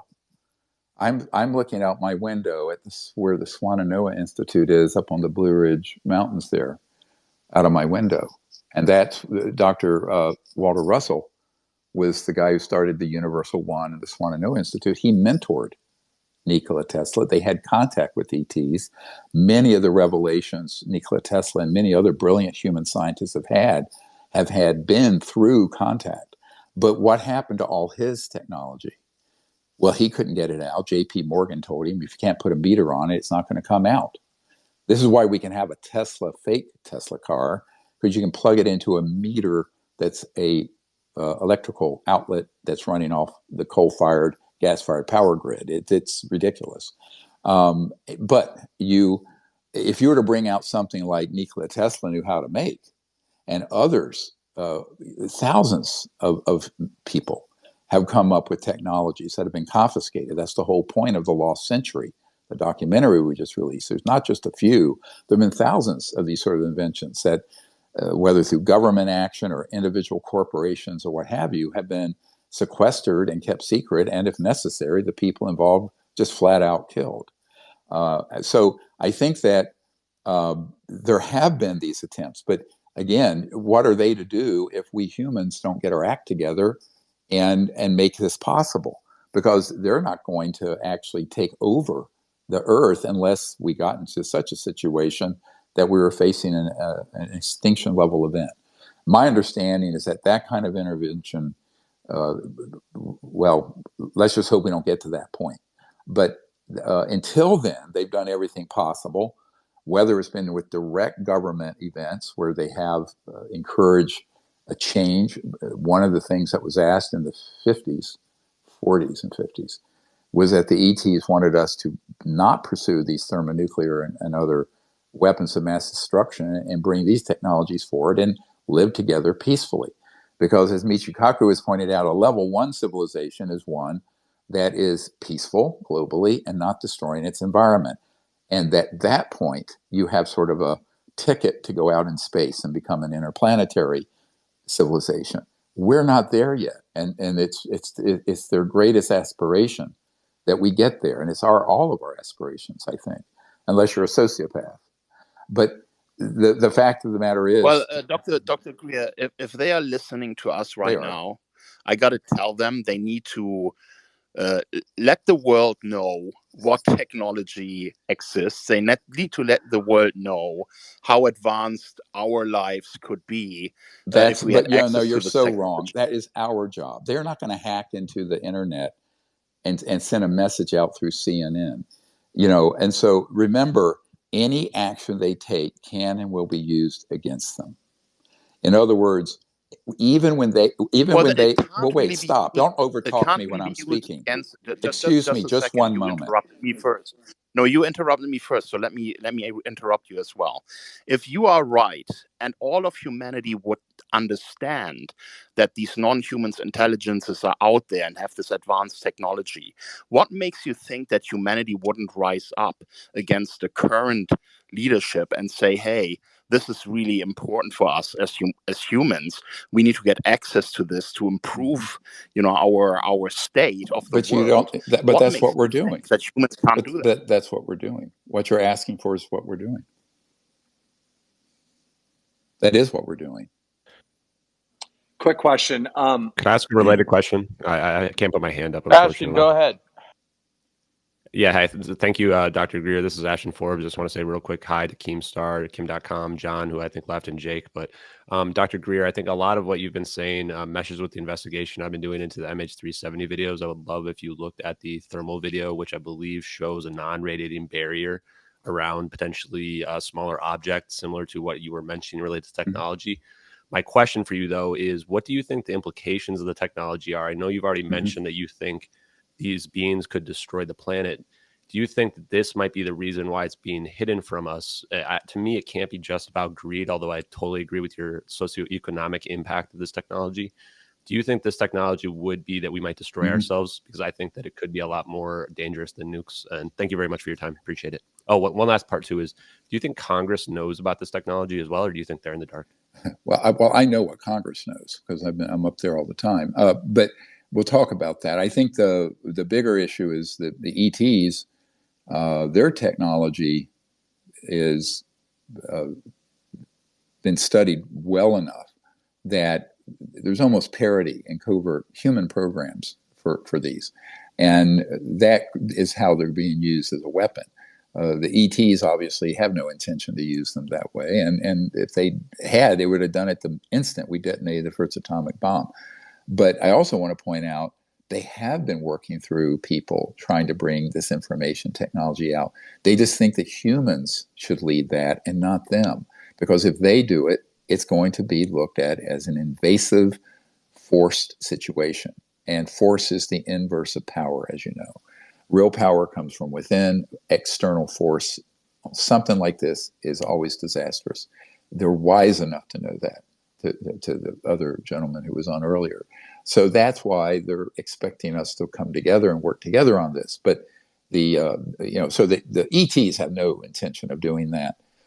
However, in terms of forcing it, unless we got to a point, as I mentioned, where we're risking the loss of the entire biosphere or most of human civilization. And then there'd be a massive, huge extraterrestrial intervention.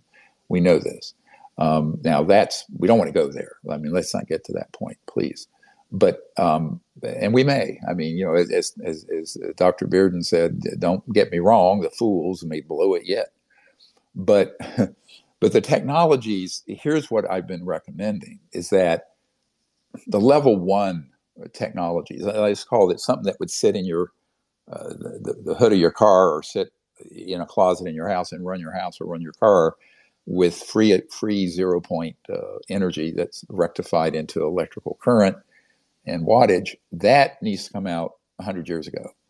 The things that fly and the things that cross dimensions, which can be a weapon system, those have to be held back and looked at very carefully.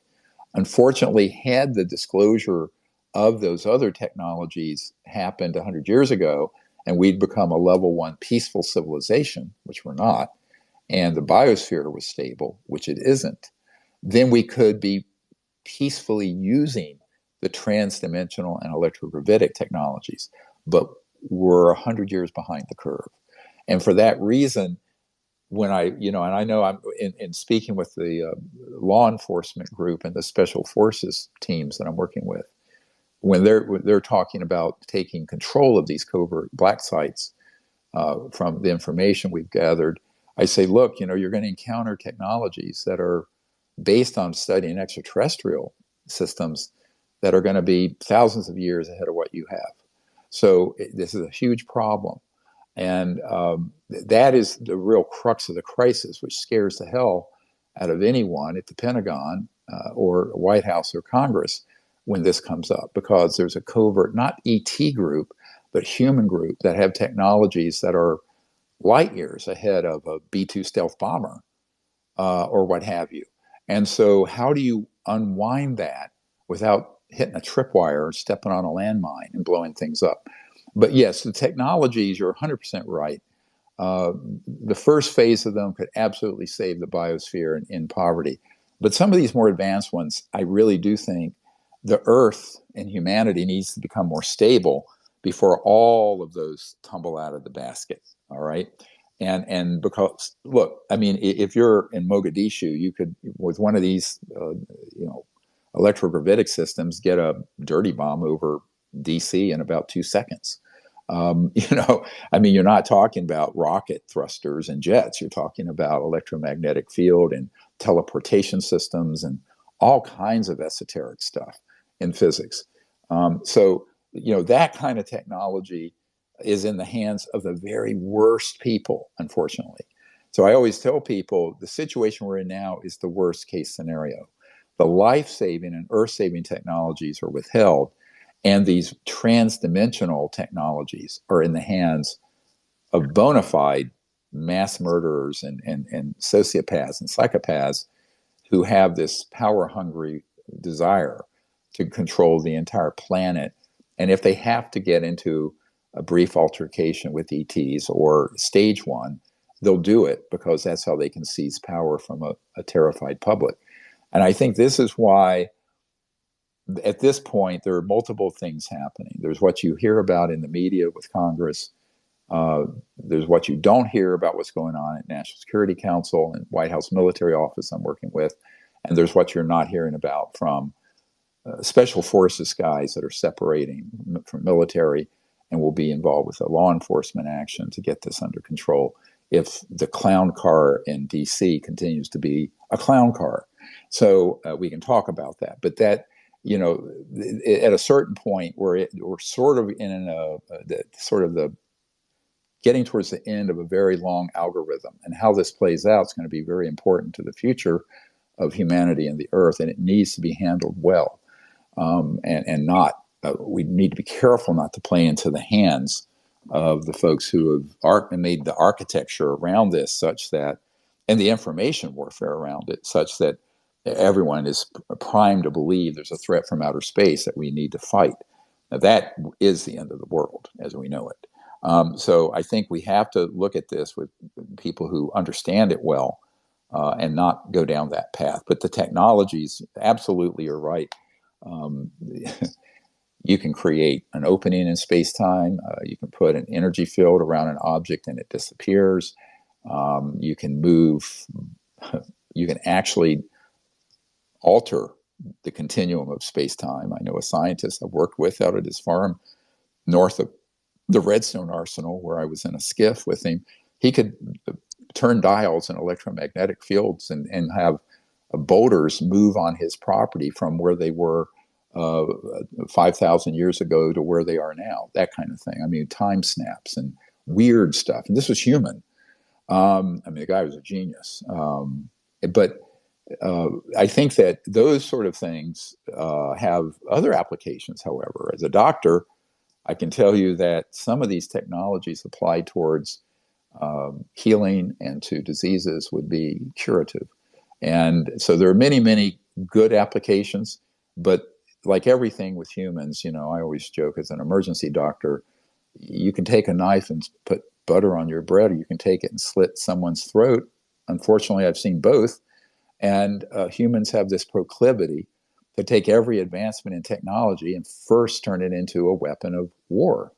And when you do it on this level of the basic space-time continuum and technologies that are way more advanced than a hydrogen bomb or a nuclear bomb, now you're talking about something that's very dangerous if it's in the hands of people who have no ethics or moral compass and are willing to do anything to amass more and more power.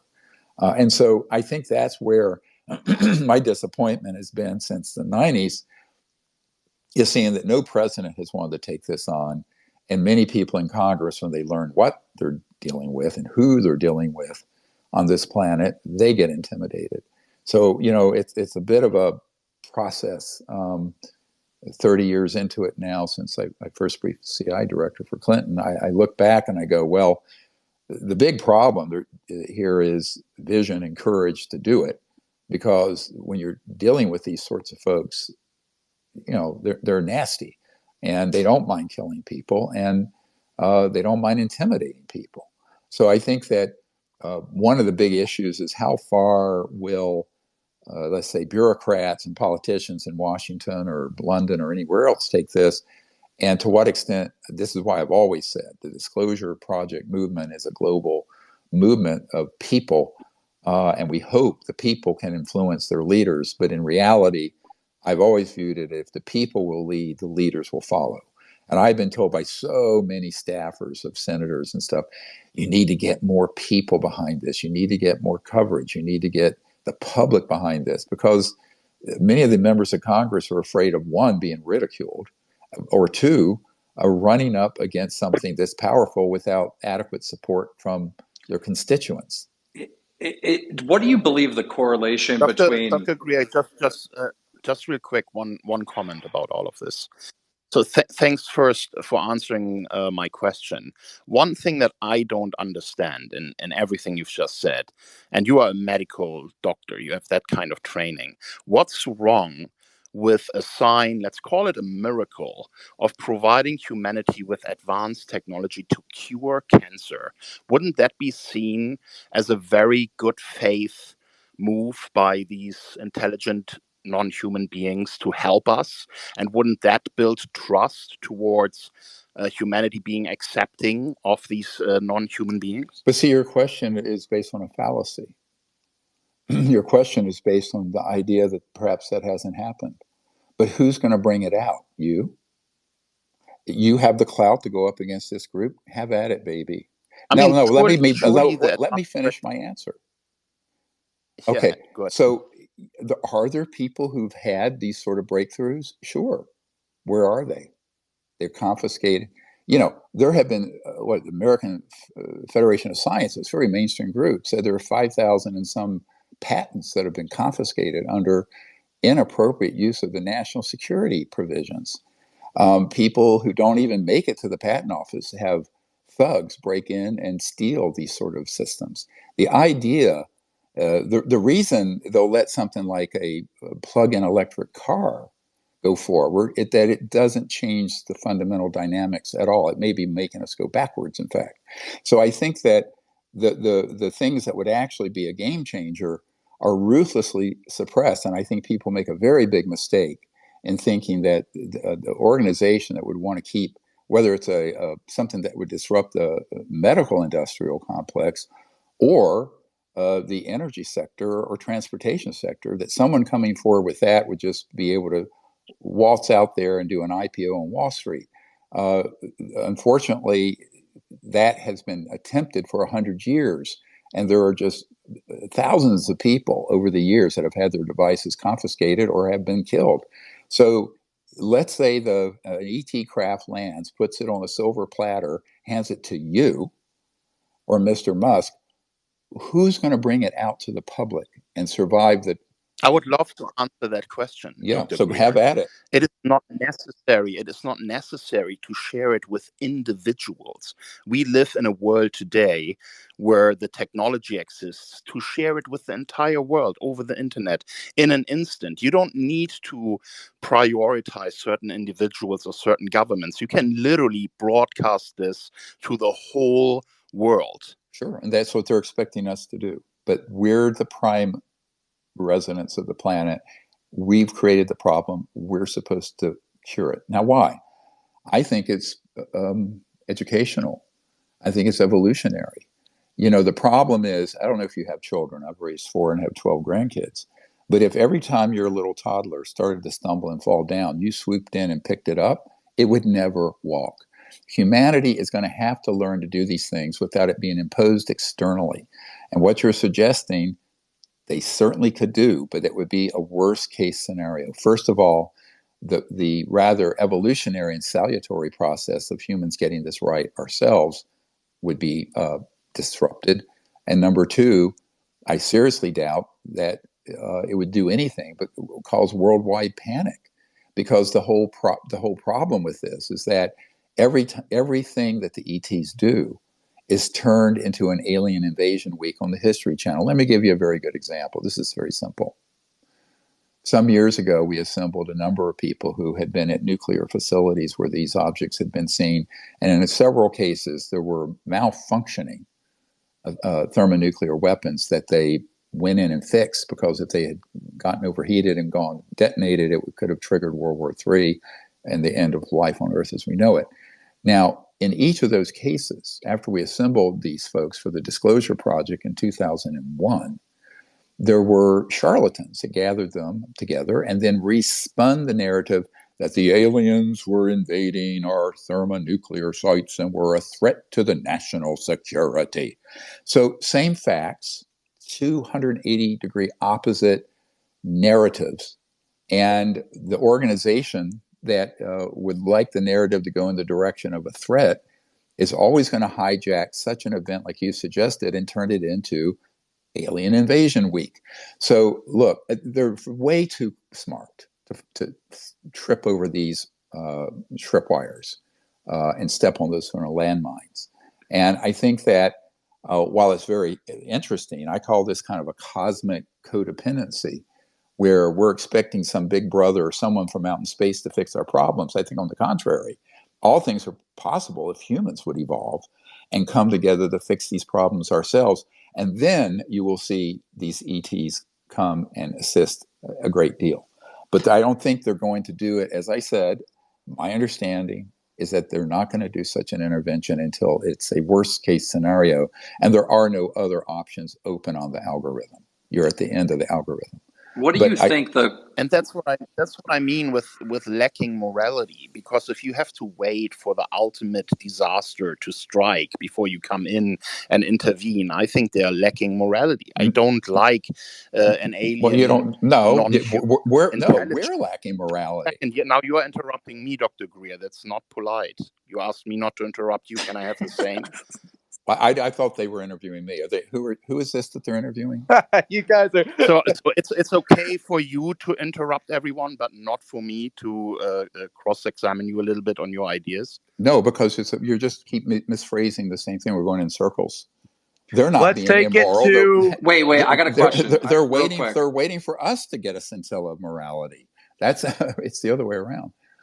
Okay, I just. Well, there are many moral people on this earth, right? They're just not in power. That's the problem, because those who don't have morality, they usually rule. Yep. But what I'm suggesting here is maybe make a leap of faith. Show us you're in a good faith gesture that you are good beings, and they have, and share and with us. Everything you're asking for, they've done. Individuals share it with the whole world. Let everyone see it. Then it will be hard to cover it up and turn it into some secret operation. If you are right, and these non-human beings are out there, I think they need better advice, because what they are doing now is not helping humanity at all. Yeah, well, I just want know that to not interject. to be the case. Yeah, real quick. I'm curious, Stephen Greer, what do you think the correlation between religion and actual ETs are? And are you personally religious? I'm spiritual. I mean, organized religion, I think, is fraught, because I don't know of one that hasn't been hijacked by immoral and corrupt men to turn it into some kind of a way of controlling people as opposed to enlightening people. But in terms of, if you strip away that, I think, yes, I have a deep spirituality that was born of my own personal experiences in life. And I think these civilizations out there in space have a similar understanding, probably more advanced, and that there's no problem with religion per se, except what men do to it. I don't have any problems with the genesis, let's say, of spiritual teachings, but they subsequently fall into the hands of demagogues and people who are just, trying to amass more power over people, which is, the whole big monkey problem with humans. But I think the ETs certainly have a similar understanding of the cosmos. I think they're certainly aware of consciousness in its infinite form, and you want to call it a supreme or divine being and all of that. I'm quite sure that that's quite a universal experience and understanding by these civilizations. If I could be a little bit more precise, so the three main religions and their scriptures, there's a lot of theory now that some of these contact from angels and God were actually ETs. Do you believe that? Well, they could have been. I mean, let's go. What I said started out a couple hours ago saying, if you were to go back 200 years and meet Thomas Jefferson and show him any number of things, it would look supernatural. So I think that in ancient times, people had experiences with ETs, with angelic and spirit beings, with higher consciousness, et cetera, and so on, all the above. But if, have you ever saw a movie, The Gods Must Be Crazy? Where someone throws, what is a Coke bottle out of a little plane, and people in this tribal area in Africa find it, and it becomes this relic of worship and eventually becomes an object of warfare. And it's sort of a metaphor for what people do. But I think certainly people, if you take Ezekiel's wheel, there could be a number of references that could have in fact been an experience with very advanced interstellar transdimensional civilizations. At the same time, there may have been experiences with beings from a higher spiritual realm. And if you didn't understand, it would absolutely look like it had to be metaphysical or paranormal. And even to this day, the whole UFO subject often gets thrown into the wastebasket of, quote, paranormal or metaphysical for that reason. And I think that what we have to do is bring some updated cosmology and scientific understanding to all this, whether it's the science of consciousness and non-locality, but also of how technology from another star system would appear and manifest could very well be something that would look like magic or something paranormal. And so if you go back thousands of years, I mean, at that time, the Earth was flat. The sun went around the Earth, not the other way around. Galileo was excommunicated by the church for suggesting it the other way around. It was just recently recommunicated and forgiven. But you get into all these sort of problems and with not enough knowledge. So knowledge leads to enlightenment, but you first have to seek the knowledge and the truth. Often what happens is people jump to conclusions and their minds are made up, and that's it. And so what George Santayana said very brilliantly: fanaticism consists of redoubling your effort when you've forgotten your goal. And so that pretty much sums up most political, social, and religious movements. But so you have to avoid the fanaticism and start looking at what was your initial purpose anyway, whether it's a spiritual religious organization or a political or social movement. And I think in the case of spirituality and these sort of phenomenon, there have been many, many people who've had experiences with ETs and confused it with something from another dimension, or something from another dimension and thought it was ET. And that is actually understandable until there's enough information that people have, but also experience people have through their own spiritual development, to be able to discern the one from the other from the other. One good way, by the way, for those of you curious, to tell an ET vehicle from a man-made one: the extraterrestrial vehicles have no seams. They are not manufactured out of parts. They are extruded transdimensionally as a whole. That's why they're integrated seamlessly, all components. Whereas the man-made ones, there are rivets, there are parts, there are things that come out, this sort of thing. They're very, very different in their basic manufacture from the actual ET ones. And this is the other thing we're going to be doing. Those of you who really have a deep interest in this, hopefully in the next month or two, we're going to launch what we call the Disclosure Project Intelligence Archive. It's an enormous amount of data and information. It'll be basically the Wikipedia on this whole subject, involving hundreds of top secret witness testimonies, thousands of government documents, 122 cases of these objects being downed, crashed, and retrieved and studied, on and on and on. And that we hope we can get out to the public, next year early in 2024, And we're trying to finish it up right now over the holidays. The early versions of it that have not been beta tested have been provided to the Senate Intelligence Committee and Armed Services and the Pentagon Aero Office and the White House. But the version we're working on now will be in a database. It's very searchable, and it's going to a work in progress. Obviously, something this huge. I mean, it's the raw data we were putting in was, I don't know what, 20 terabytes or something like that. Dr. Greer. But that'll be available, we hope, to everyone soon, and people can learn more about this. Dr. Greer, it's John here, and John Mapp, and I just want to say that I've had some awareness of this project that you're working on, the database project, and I think to provide that as a resource to this planet is going to be one of the most fantastic achievements of your project so far. And because I've had the opportunity to be briefed on it, how will people be able to access that particular part of the work? Because I know a couple of friends of mine have been very, very excited about that. And, when you briefed me on it, I was like, this is just awesome. Oh, it's gonna be shocking. There'll be nothing like it ever that anyone will ever have. We hope to keep it open source, meaning it'll be backed up blockchain, et cetera, but it'll be available to the public. But right now, we've already lost about $450,000 doing this, or spent. And we don't know what it's going to cost to get this out to the public, and then what the hosting costs are going to be. We're hoping to do some crowdfunding to support it, sort of like Wikipedia does, through people making contributions.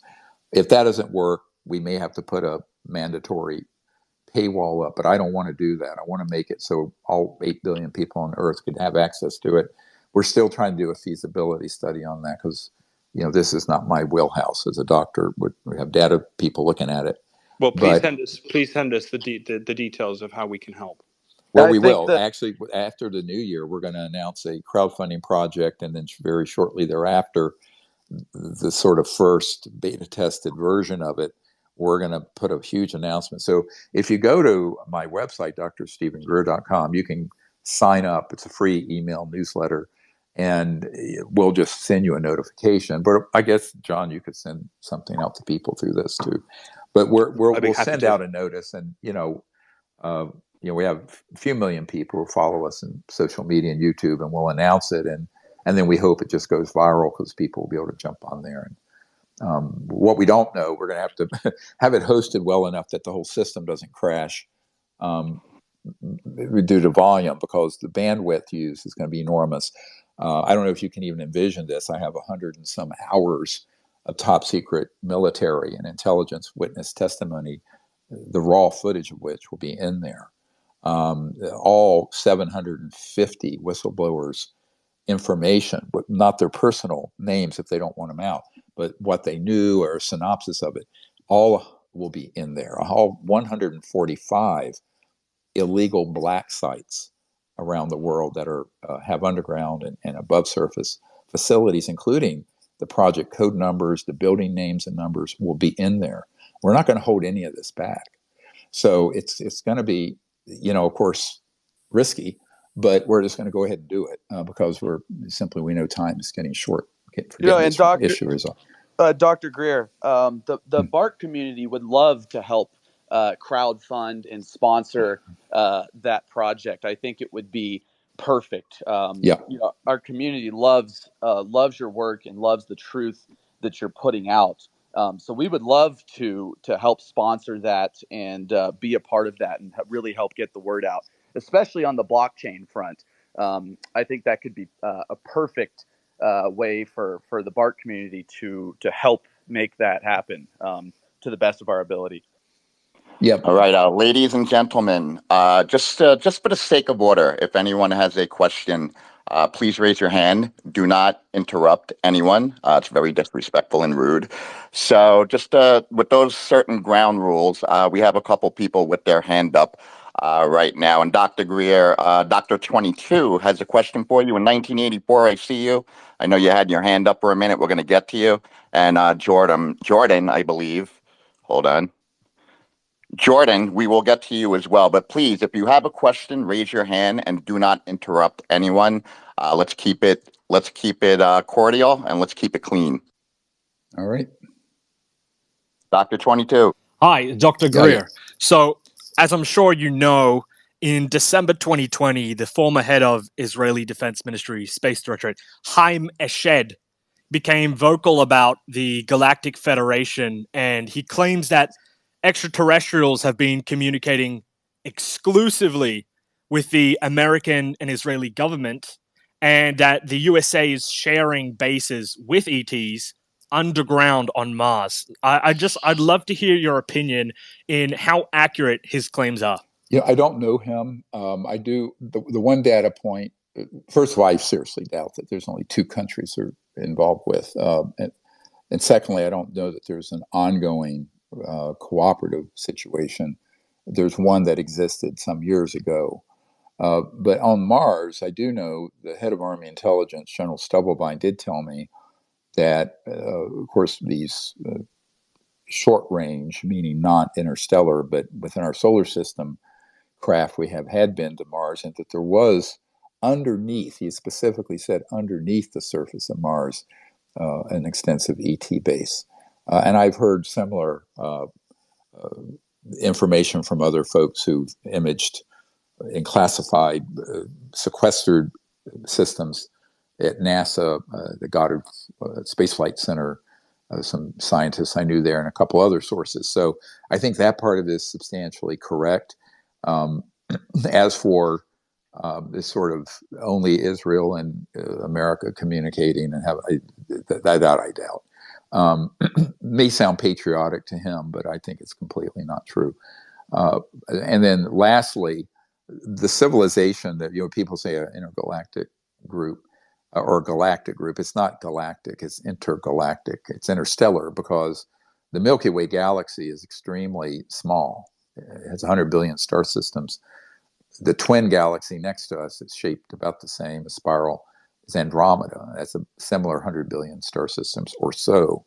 And that's another galaxy. And my group has had an interaction, also a photograph of an ET ambassador from that galaxy. So we do know that the project, let's call it the mission to planet Earth, is in fact intergalactic, not just galactic. And the best we can tell, none of the civilizations are hostile per se, but quite a few of them are quite upset with the direction we've taken. Keep in mind, we haven't talked about this. We have a very, very advanced weapon systems on satellites in space, but also ground-based, as well as on aircraft and on ships on the ocean, that use scalar and electromagnetic pulses hooked to what are called neutrino light detectors to pick up where the ET craft are, and we strike them. So now I speak of this with direct knowledge. I was just recently flown in a classified helicopter over two black sites out west. I can't say where they are. We have a cooperating whistleblower who is very senior at those places. And just one of the sites I was over, which was a Lockheed Skunk Works facility, have these illegal electromagnetic pulse weapons, and on average knock down about 2 extraterrestrial vehicles per year, just at one site. So there's a very big crisis going on that neither the White House nor the Congress is dealing with yet, because they're still asking the basic questions of what is a UAP and where are they from and how do they work, and the basic entry-level questions. Unfortunately, the covert, deep black, let's call it the illegal secret government programs, those are light years ahead. And we do know that's ongoing. So in this coalition, let's call it, there are civilizations of various degrees of development. None of them are hostile, but they are increasingly not happy about our hostility and what we're doing. And keep in mind, there's a certain danger of that because technology doesn't stand still. So as we have studied and applied and figured out more of the physics of how these extraterrestrial craft and communication and teleportation systems work, we've turned those into weapons, and those weapons have in fact been turned right back on the ETs. And I think there's only so much of that patience that's going to last. I mean, at a certain point, we're very at risk for crossing a red line out in space, and that will not be good. And one of the reasons I know this is a problem is because I've had people in the system who worked that, like this particular operator at these 2 black sites. And I have video footage. It was really cool. We were in the middle of the day. We thought we were going to get blown out of the sky. There was a security vehicle right by one of the EMP weapons. He went, oh shit, and he started switching on all his sensors to be sure we didn't get tracked and hit. But a lot of what I do is risky business, you can imagine. But what was interesting about that, I was able to film the underground opening at that particular site where the man-made UFOs come in and out. It is quite interesting to see the architecture of that way out in the desert. But so one of the problems is that this man, talk about morality and ethics, he was just in tears. I mean, this is a special forces guy, now very senior executive, very upset with what we're doing, knows it's wrong, knows how dangerous it is, and is cooperating because he wants us to be able to put things in place to stand down those systems. And keep in mind, it's not just extraterrestrial vehicles we're knocking down. If there's a civilian aircraft that crosses that TFR, that temporary flight restricted area over this site, or is just on the edge of it, and the EMP cone, the sort of zone of that EMP and scalar weapon is too wide, they knock down private aircraft, and he has actually retrieved those, including the bodies, and they are incinerated so there's no trace of them left, and they just put a missing persons report out through an intermediary. So he's very upset about both the loss of ET and human life at these facilities that he has a senior position in. So we do have some people of conscience and morality coming forward. But this would also explain why a lot of people say, well, they just land on the White House lawn. Well, before they would fully materialize and get there, they'd be blown out of space and blown out of the sky as soon as they cross the speed of light barrier and become 3D. It's like shooting fish in a barrel, unfortunately. And so those systems, top priority is to stand down those systems. Now, I know, gosh, 20 years ago, I met with the head of the Defense Intelligence Agency, General Patrick Hughes. It might have been the late 1990s. It was the end of the Clinton administration, and the Defense Intelligence Agency is like CIA, but from the Pentagon. It's the top intelligence, military intelligence for the whole U.S. Department of Defense.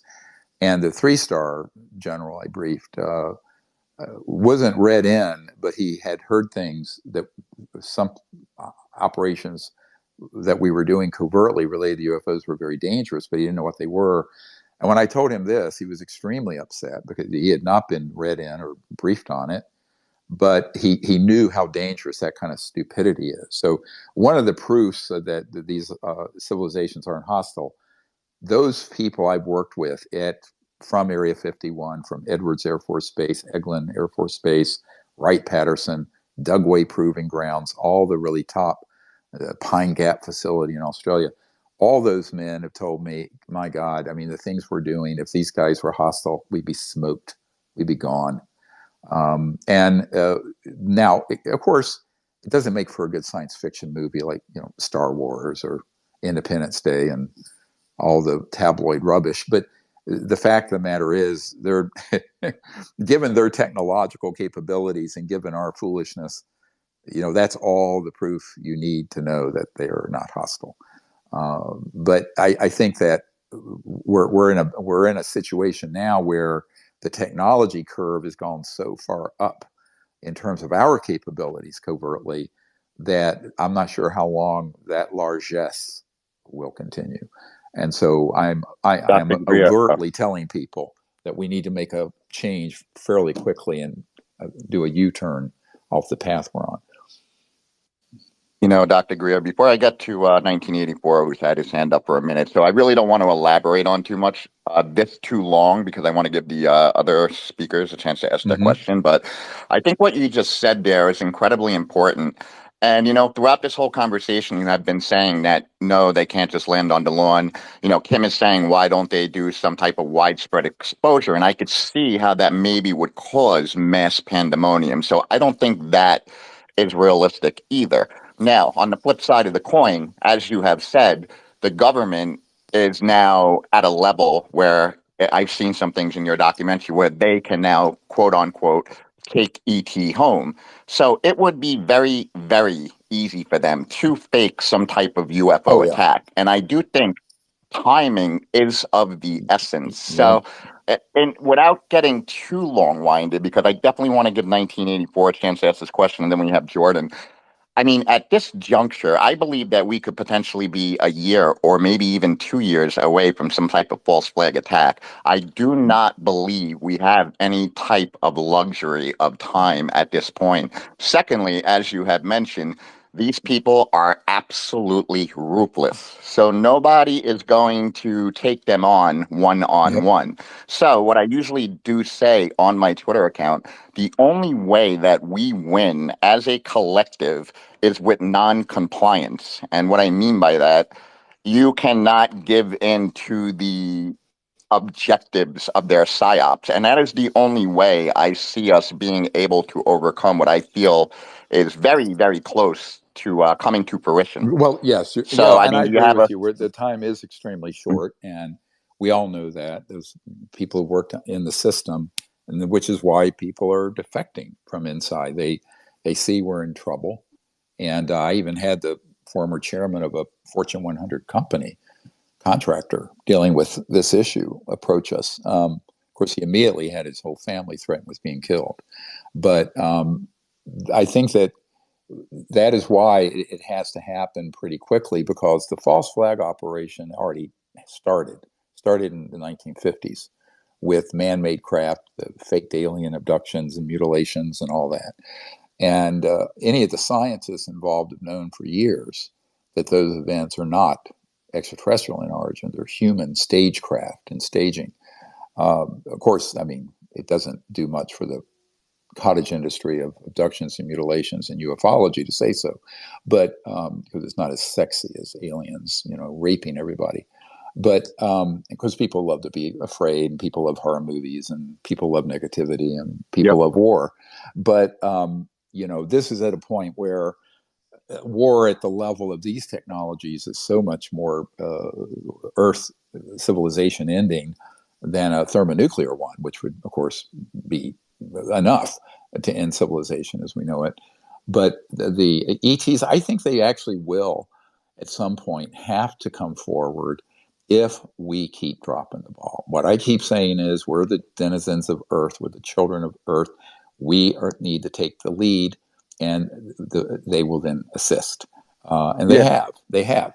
But it's not going to be this sort of let's sit back on our laurels and then they hijack the internet or they hijack something and force it. If it gets to that, and it could come to that.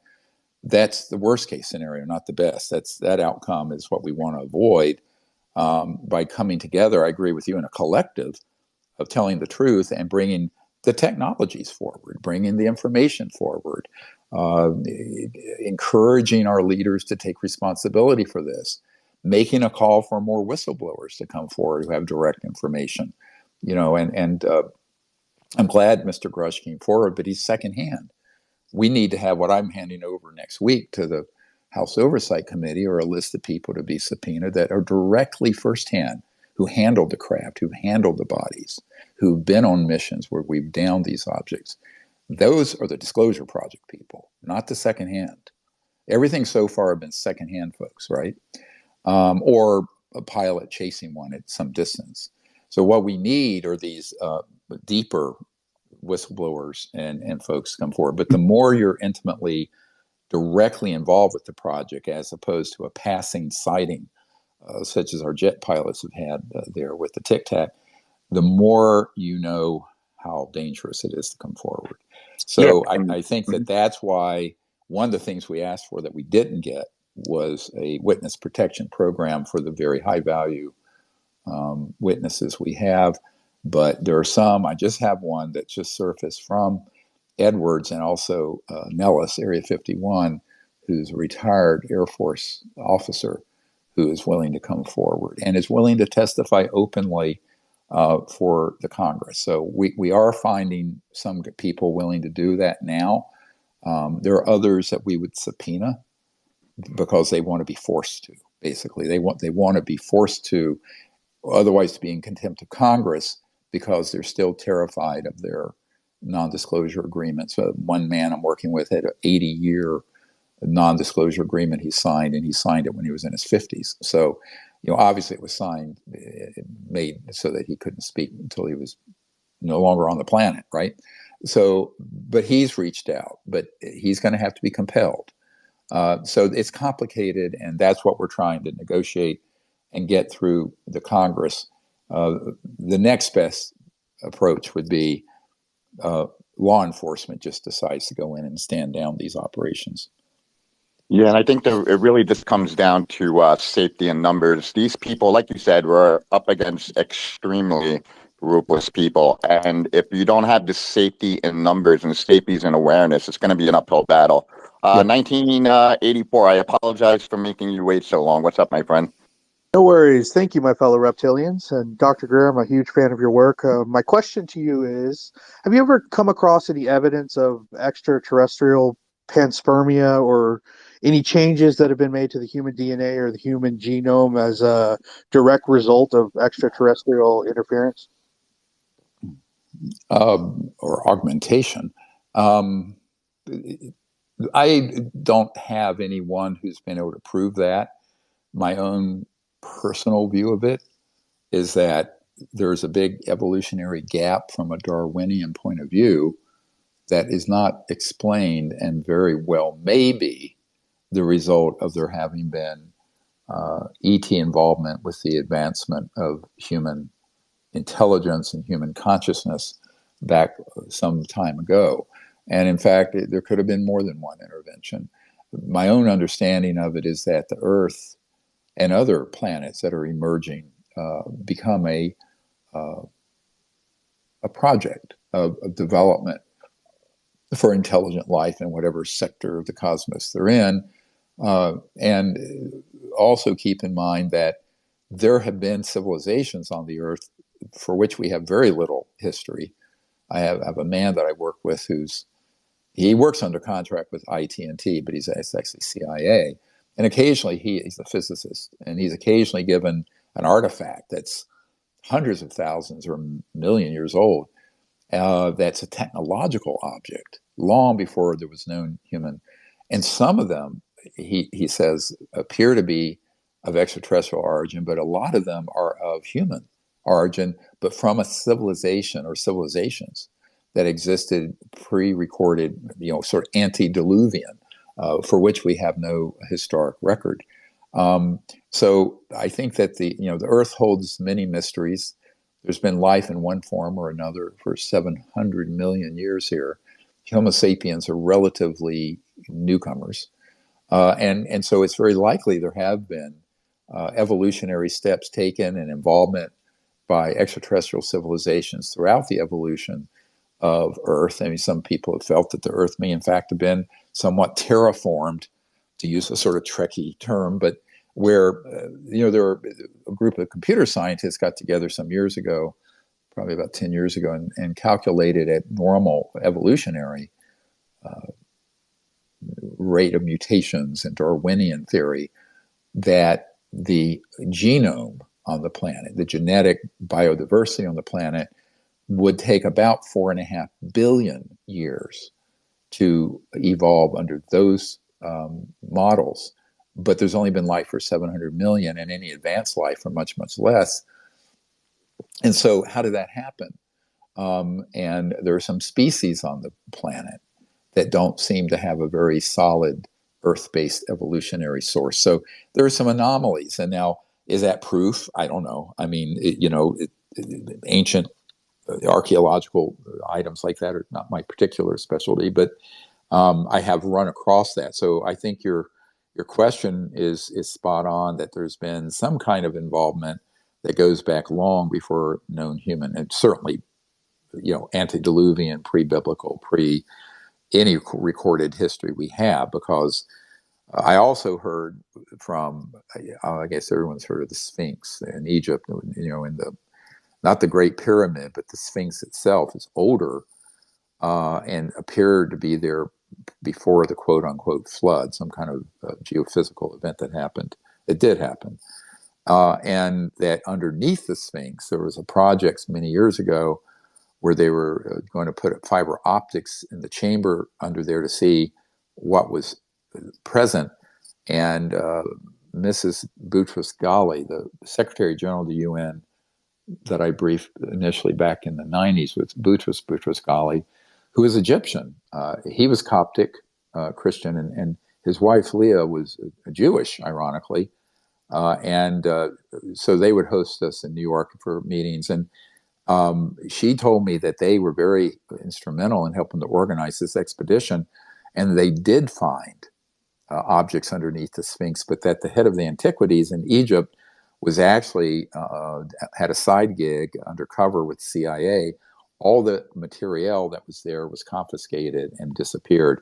I suspect some of it may have ended up in the lab of this scientist that I've met with and been in his facility. I've been in a SCIF, a secure compartment information facility. He has one off base and one underneath his house, actually, out in southern Tennessee.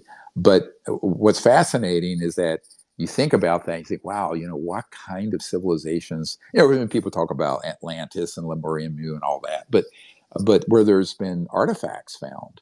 So I think that there has been a very long arc of life on this planet that's evolved, and I think there have been extraterrestrial involvement for a very, very long time. Now, the current phase of Homo sapiens, the way I see it is that we're sort of at the end of this 450,000 year, in the ancient Vedas in India, they call it Yuga, big cycle that's closing, and we're opening up a 500,000 year universal cycle. And right now, those of us on this planet are kind of crossing the cross currents and the chaos of one ancient era closing and another era of, I think, universal enlightenment and travel and peace is opening. But we're caught in that little 100-year snapshot, as it were, out of a million years. But that, I think, when all that transition takes place, there'll be a lot of information that'll start coming out about what you're asking about the ancient connections Earth and humans have had interconnected through the cosmos. Dr. Greer, what's interesting, when you brought up the Sphinx, I was thinking about how somewhere in Egypt, I don't know exactly where, but there is a flower of life that is laser inscribed into the building, and it is absolutely impossible for humans to duplicate the technology even today. So it makes you think when you realize these things. Yep. Jordan, welcome. Hey there, thank you for the opportunity to speak. Quick comment regarding Kim.com's statement wondering why benevolent ETs don't jump in and save humanity. I think you have to look at this planet as a school, with us being spiritual children in a learning process, so it's likely they don't openly meddle in our affairs because we need to figure this stuff out on our own. There's a free will and karmic component to keep in mind with that conversation. Yep. Also, regarding Hamish and from Israel Space Program, he didn't actually claim those things about the Galactic Federation. The media completely misrepresented statements he made in a book. The author of the book interviewing Hamish posts on Facebook, and she was saying he was quite mad about how the media twisted his words. Anyway, as for my question for you, Mr. Greer, thank you for your work. Regarding the idea that supposedly there are no hostile aliens, because if there were, they would have openly destroyed our planet. Isn't that assumption fairly logically inconsistent? Wouldn't it make more sense if there were malevolent extraterrestrials out there for them to stay behind the scenes and work sort of with the human powers that be on this planet to enslave us, pillage our energy, and pillage our resources instead? I don't understand why polarity suddenly stops where our atmosphere does. Well, because if you have that sort of malevolence in your paradigm and you also have those technologies, you're not allowed out of your solar system. Now, there are extra dimensional beings that are doing that, but they're not evens. So it gets back to the very first of the introduction to this call, and that is the extraterrestrial biological entities that are from physical planets and star systems. If they had that intent, they would have never survived crossing out of their own solar system. Now, are there rather mischievous entities? Now, I had this great conversation. Everybody's going to get a laugh out of this. A little bit of humor is fun. So I was at the Vatican, and I was meeting with a man named Monsignor Balducci, and he was senior theologian to the Pope. Back then it was Pope John Paul in the 90s. And I was at his apartments overlooking St. Peter's, and I interviewed him. We have a wonderful interview with him and also the Vatican astronomer and a bunch of people about this, where they confirmed that, of course, we're not alone and they know it. And this issue, this subject, what you just brought up, came up very quickly.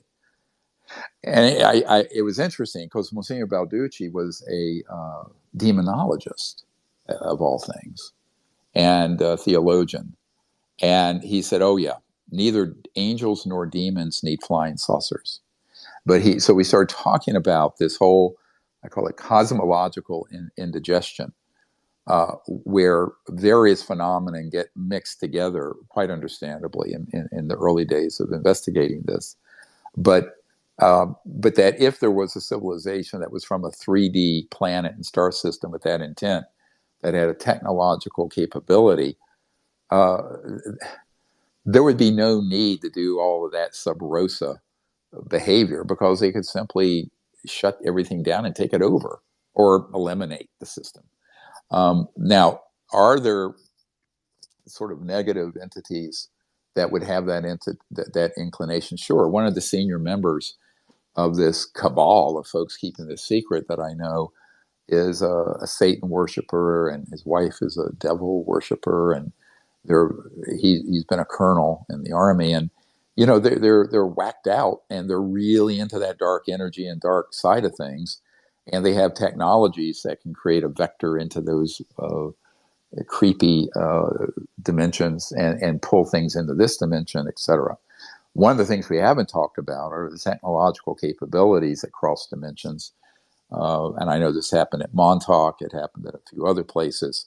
Some of this information we put out years ago became the foundation for a series I've never looked at, but I've seen clips of it, called Stranger Things.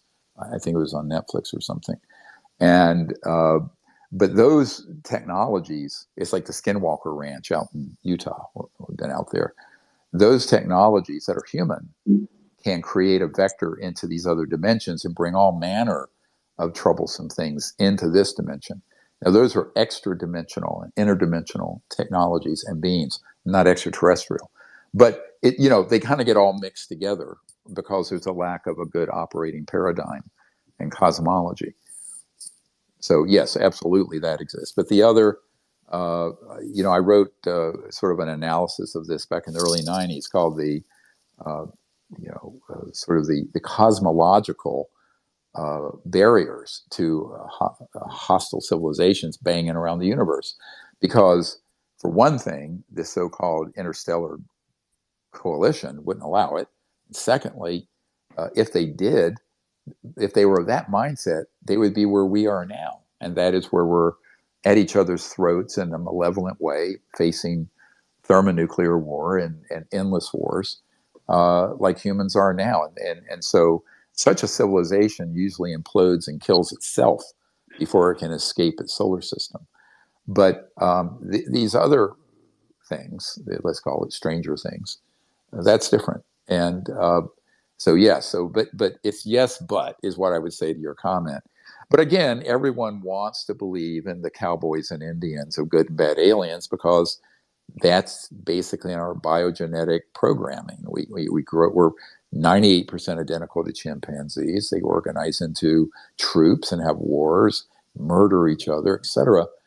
But I think that we have to be careful about this sort of anthropocentric projection, where we project our own state of awareness on more advanced interstellar civilizations. And at the same time, we have to acknowledge that there are humans that are rather psychotic or at least sociopathic, who have enormous power. They're high-functioning psychopaths and sociopaths that control a lot of these operations that do pursue that level of the cosmos and on a negative end of it and get a great thrill out of it.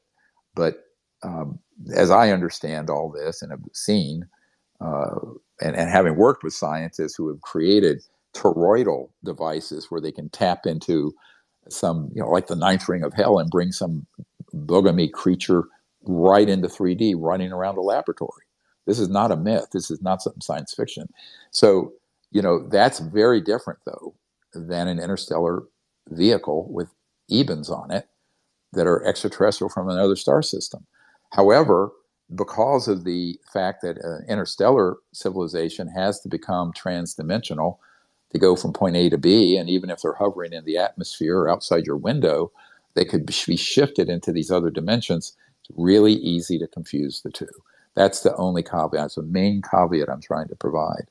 And that level of detail and knowledge and discernments, we're going to all have to, become comfortable with going forward, because the universe is a very complex multiverse.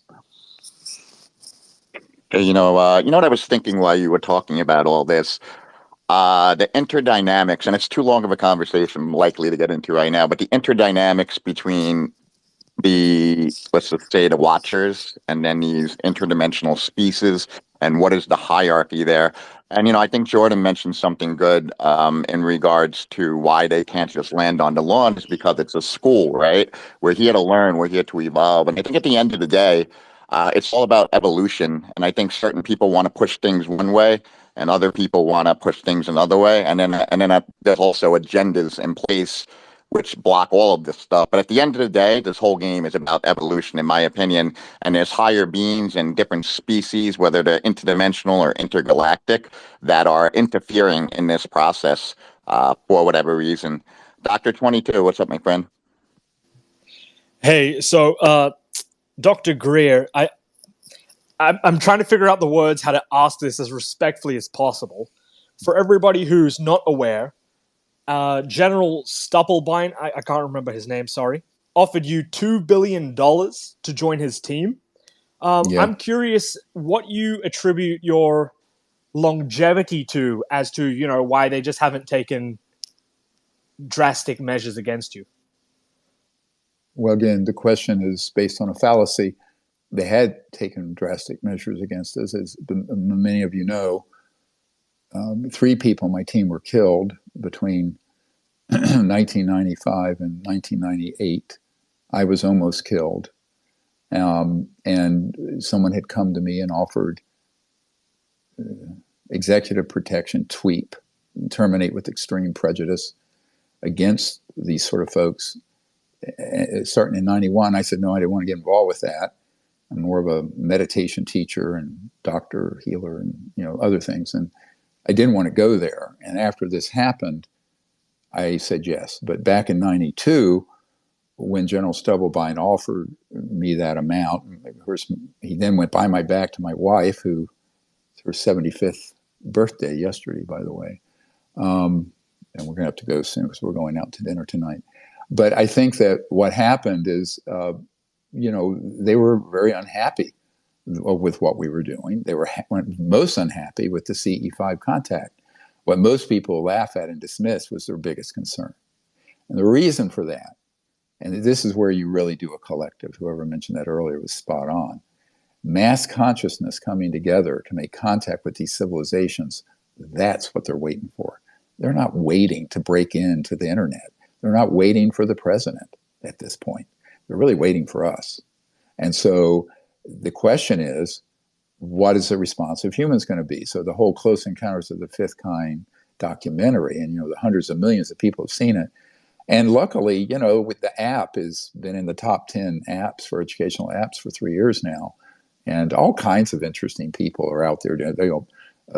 Who's the guy, the Captain Kirk of the Enterprise? William Shatner loves doing it, and Demi Lovato, and Aaron Rodgers, all kinds of people are doing this. And the reason we're trying to create a mass movement to do it is that it's showing a side and a face of humanity willing to enter into dialogue and peaceful contact rather than just a covert military operation targeting them. And that is one of the main signals that these ETs are looking for, engaging to the extent of how far to come forward. In a perfect situation, I'm hoping, this is my vision. I had a beautiful lucid dream when I was back in my early 20s and I was in the future. I was probably the age I am now. And I was at what looked like white sands. It certainly was a desert area and very, very bright white sand. And the entire US government military had transformed on this issue, and they were hosting an open contact event. And I was there leading the CE5 ambassador team. And this object comes out of a blue sky, and not that large of an object. It was probably 20 feet across. And a senior extraterrestrial elder comes out. And the whole thing is being filmed, and the whole thing is seen by the whole world. And it's a peaceful, open contact event. That is where I hope we can go, rather than rumors and rumors of rumors. But I think the conditions have to be set to allow that. Remember, we've been targeting and downing these objects for decades. We have technologies that are reaching almost parity with what they have. The U.S. government, legal government, is still, frankly, couldn't even find the washroom in an underground base where this stuff's going on. And the public has been totally misinformed. And the mainstream media are shills of the CIA and other interests that keep putting out false information. So the ETs are watching this, but what can change is in consciousness, this beautiful effect they call the Maharishi effect. If 1% of people are in a higher state of consciousness, a meditative state, it can alter the other 99% in a positive way.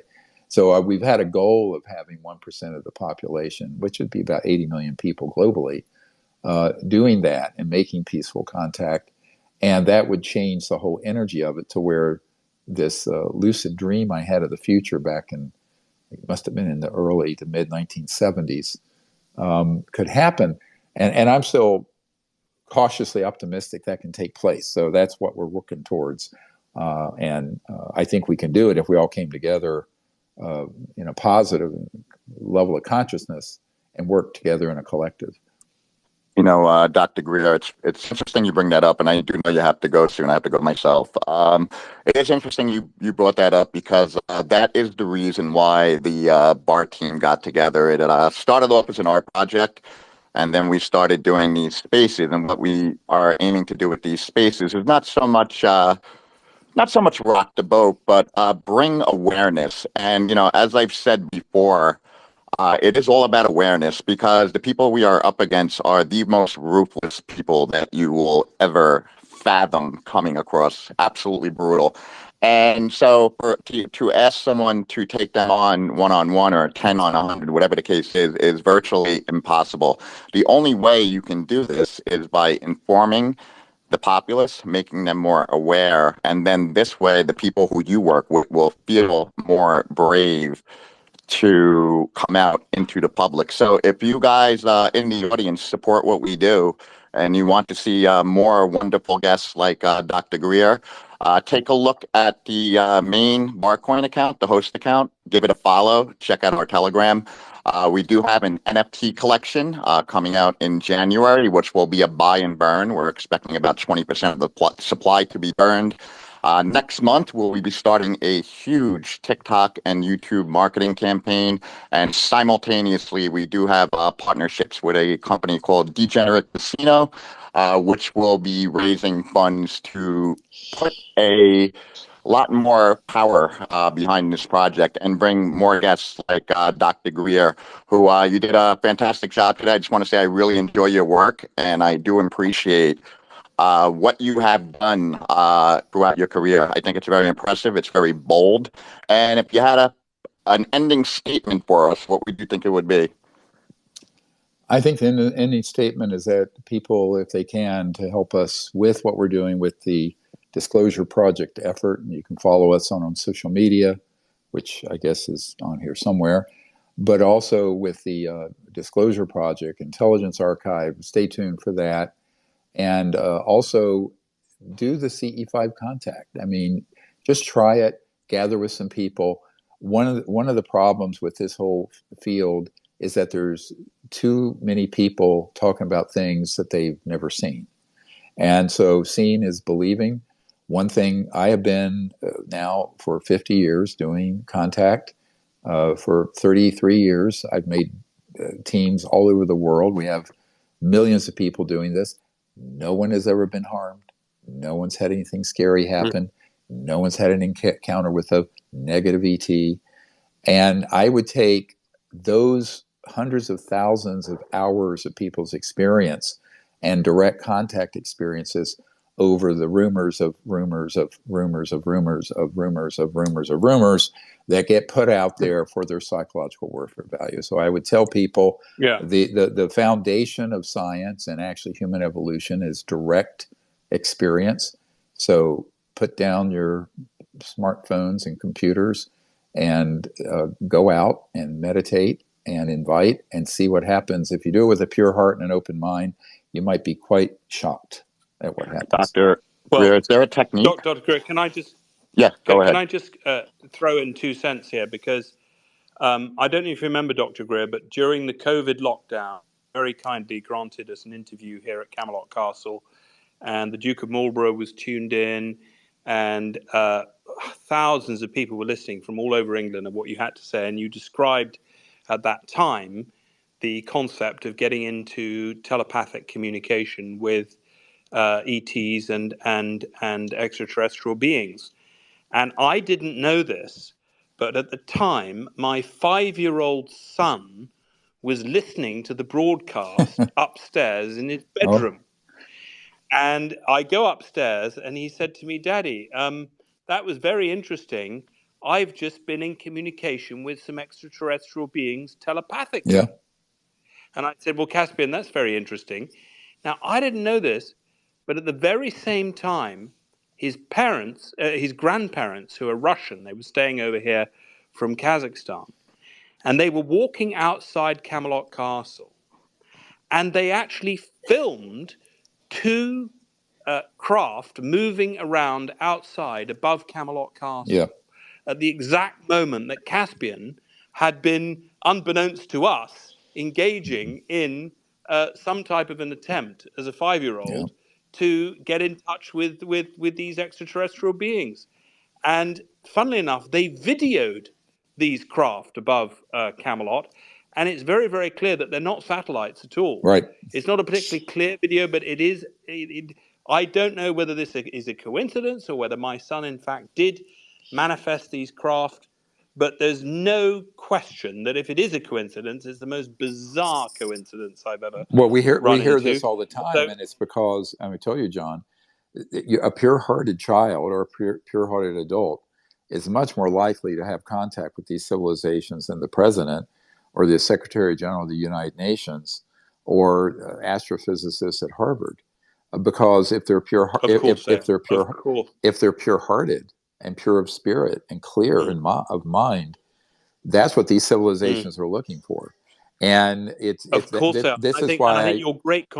why I tell people we really need to have the ordinary people doing this, and that's where it shows to the civilizations that humans are really at the point of readiness to emerge into an interplanetary peaceful civilization. But we got to show us. We have to show them. See, we have to show them.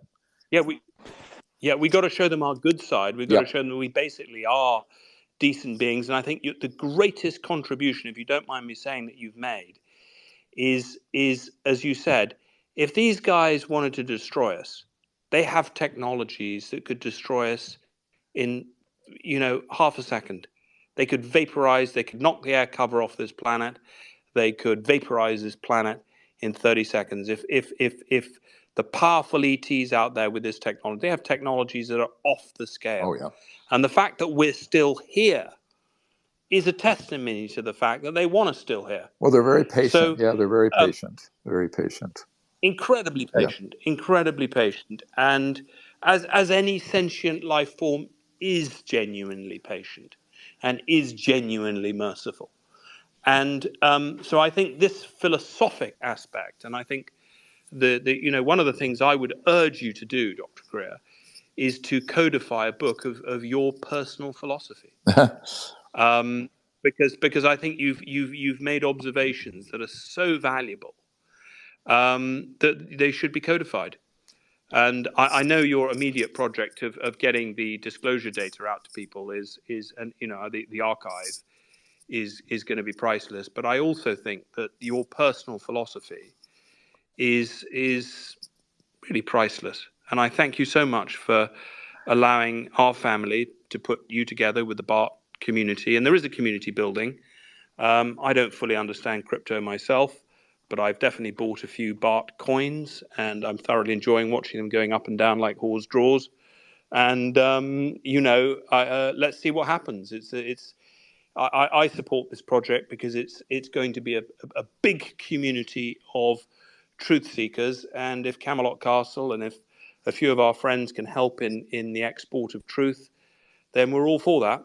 Very good. Well, thank you, guys. Thank you very much. Thanks for hosting me. I've got to run, and I wish you all the best of luck with what you're working on, and join us and stay tuned with what's going to be coming out in the new year. And have happy holidays and a great new year, you guys. Thanks again, Dr. Greer. Same to you, my friend. Thank you. Bye-bye. All right. If I may just take the floor quickly. Yeah, go ahead, Reptile. I don't want to disclose my location, but what I will say is it is nighttime where I am.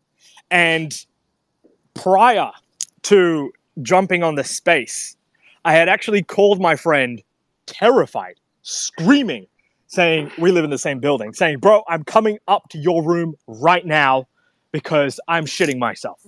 What happened was I was laying just on my couch and I was looking outside at the moon, and the moon, I'm not sure if this is a typical thing or if I was just going like crazy. I just never noticed it before.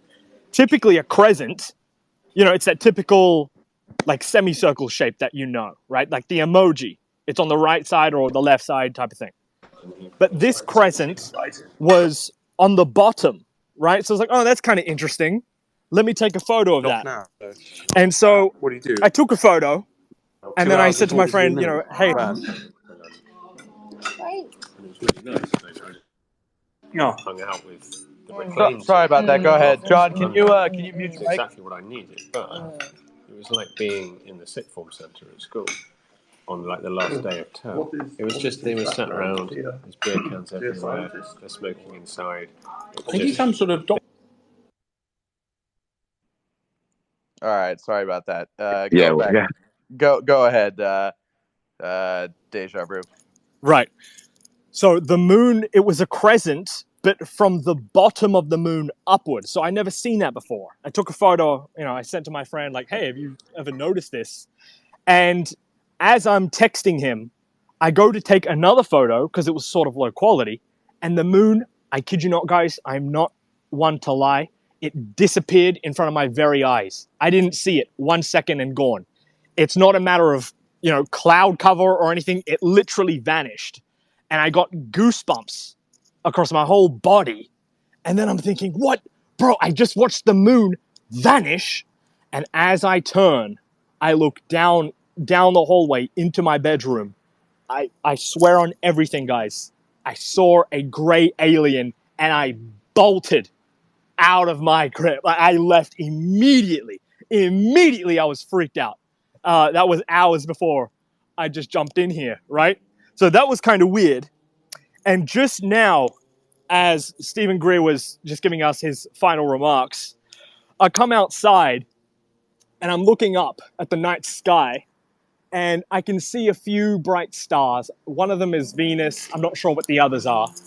And the iPhone 15, its camera is actually amazing. You can zoom in quite well and you can see the plasma dilate. You can literally see it like in flux and you can see it glow. So I was like, wow, beautiful. I was zooming in, looking at Venus while Dr. Greer was speaking. And then I thought, he's talking about meditating and manifesting, alien presence, which I have done before in February 2022. But I thought, imagine if I could do that again. Yeah. So I kind of just concentrated very briefly And immediately, I promise you, this is not a lie, immediately I saw what looked like, I don't even know how to describe it. It looked like a meteor shoot across the sky. I was like, wow, what's a plane doing at this time of the night? And it's not a plane. I saw a something flash across the night sky. So it's literally that simple, guys. You can go out, you close your eyes, you focus your awareness on the third eye point, which is, a bit between your eyebrows and an inch upward. You focus in that, people can hear you, things can hear you. In my opinion, telepathy becomes amplified when you're doing that. And I literally just now saw a UFO dart across the sky in the most spectacular glowing orange. It looked like a comet. But that literally just happened. I wanted to add that there. Just so you guys know, Ruby doesn't BS, so I believe everything he's saying. But Ruby, did you know that like I was watching Greer's special yesterday, and the whole point of CE5 is that when you meditate, when you get to a certain point, they can hear you, and that people have to really. Consciousness is not bound by time or space. It can go galaxies and galaxies away from where we are, and also it's an interconnected quantum web. So if you know what you're doing, you could tap into that web, and like you just said, Ruby, you could make contact with certain things that will draw towards you. So it really is fascinating what you said. I know you've been meditating a lot lately, so maybe that has something to do with it, right? Yeah, definitely. I think it helps. Yep. Reptile, what's up, my friend? How you doing, guys? Wow, another great space from Reptilian, Zucker, Biden, Bartcoin. Getting all the big names on. But I've got to say this Yeah, as well. Like, I respect Dr. Greer, I do, but I'm going to give my 2 cents worth. We go live, for it. ladies and gentlemen, in a dark sector of this galaxy. It's what this whole thing's about, okay? There are nefarious, negative entities around, and I'm telling you right now, I can assure you that countless people have had extremely negative experiences with these beings. People in the government who have whistleblown, countless people have been murdered all across the world for decades now.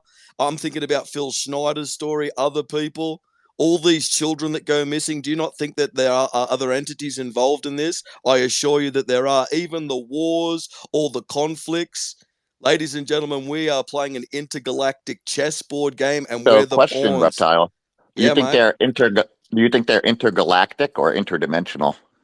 Probably interdimensional. I wouldn't be surprised if there's also some that are just as real physically as you and I that could have been living inside the planet or around this place for a lot longer than we have. So I think it's everything. But I just got to say this as well. We have to be so careful and we should be skeptical, especially when doing, quote, CE5, where we are all going to connect in, ladies and gentlemen, to the positive aliens. If we just meditate and focus on them, we will all be given enlightenment. Because I promise you, behind that Nordic facade, you, my friends, will find the scaly reptilians with those vertical pupils. It's true.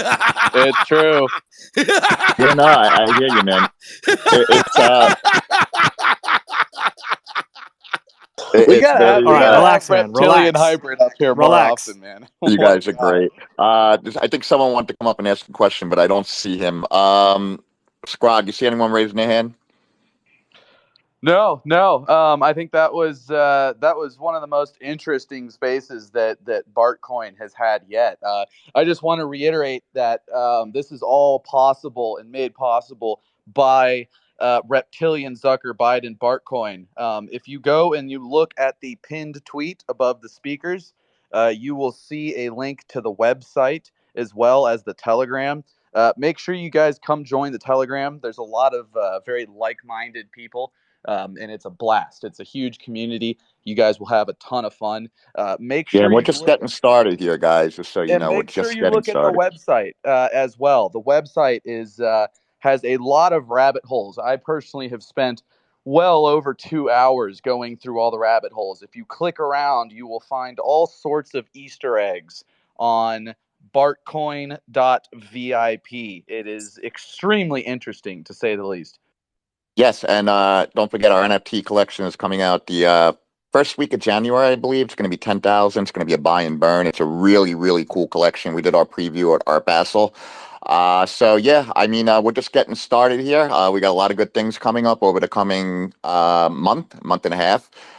So keep your eyes on this and go to our Telegram and follow the main Bartcoin Reptilian account that you see in the upper left, the host. Let me go ahead and Going on, I am telling you. let me pin the sneak peek of the NFTs. I'm going to right now here. Give me a moment. There we go. If you guys look up in the Jumbotron, you will see a sneak peek of the NFT art. It was revealed at Art Basel in Miami. If you go and you look on the account as well, you'll see a big mural. Yeah, I don't see it yet on top. Yep, it's coming. It's up there. But yeah, Bartcoin hosted a large, massive event in Miami at Art Basel and did a sneak peek for the art of the NFTs, and as well as put up a huge mural right in the middle of downtown Miami. So it's been very cool. Yep. And yeah, so like I said, guys, we got a lot of stuff happening over the next month. So the best thing you could do is follow the host account.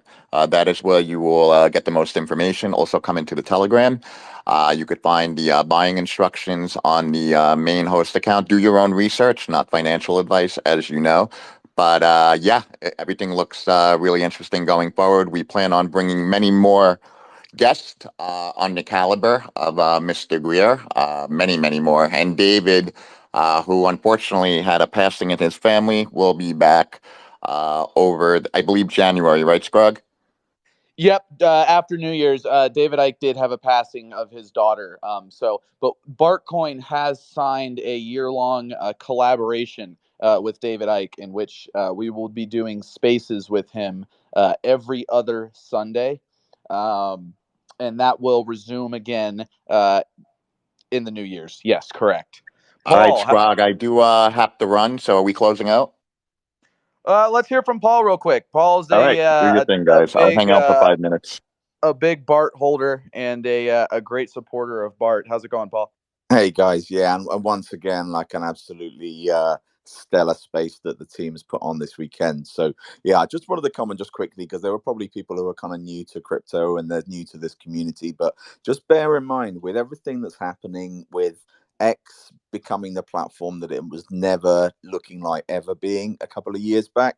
There's a lot of serendipitous stuff, and the timing for Bart is perfect because we all need to start looking at alternative ways of connecting with people. You know, putting aside the crypto point, but it's so vital in a world of CBDC and in a world of tyranny.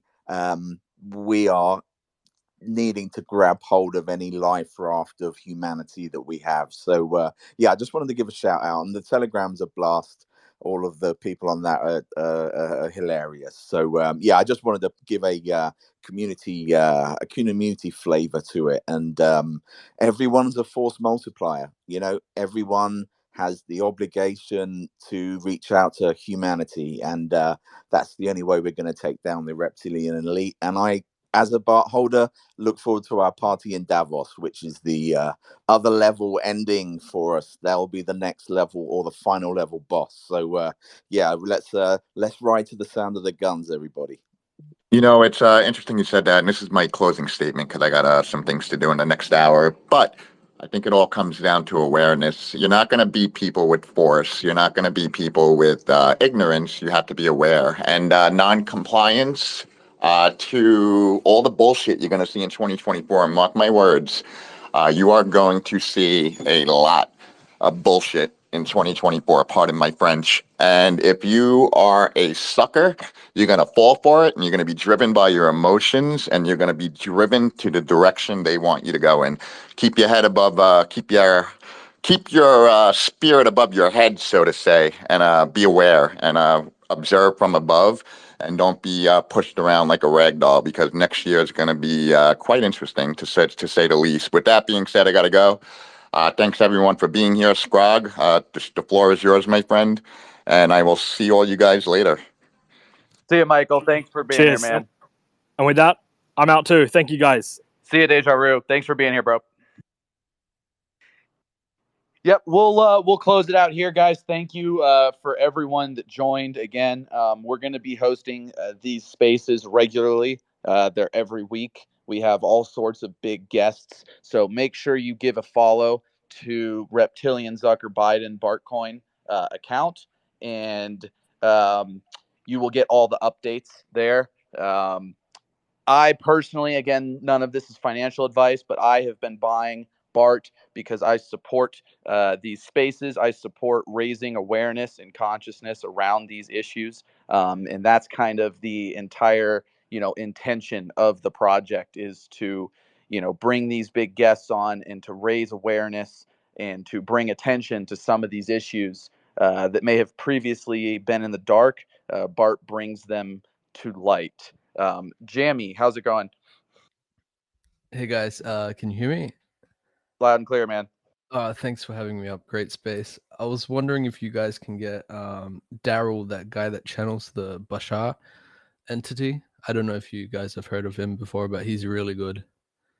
Yeah, absolutely. The team is extremely well connected and is able to get very large guests. So if you guys have any recommendations, and this goes for anyone in the audience, if there's anyone that you would like to see Bartcoin bring up as a guest speaker, just DM the official account with your ideas and your recommendations. DM the official account, join a Telegram, buy a bag of Bart, and come hang out with us. It's a really great, fun community, and it's just been an absolute blast. But yes, Jamie, we could more than likely make that happen.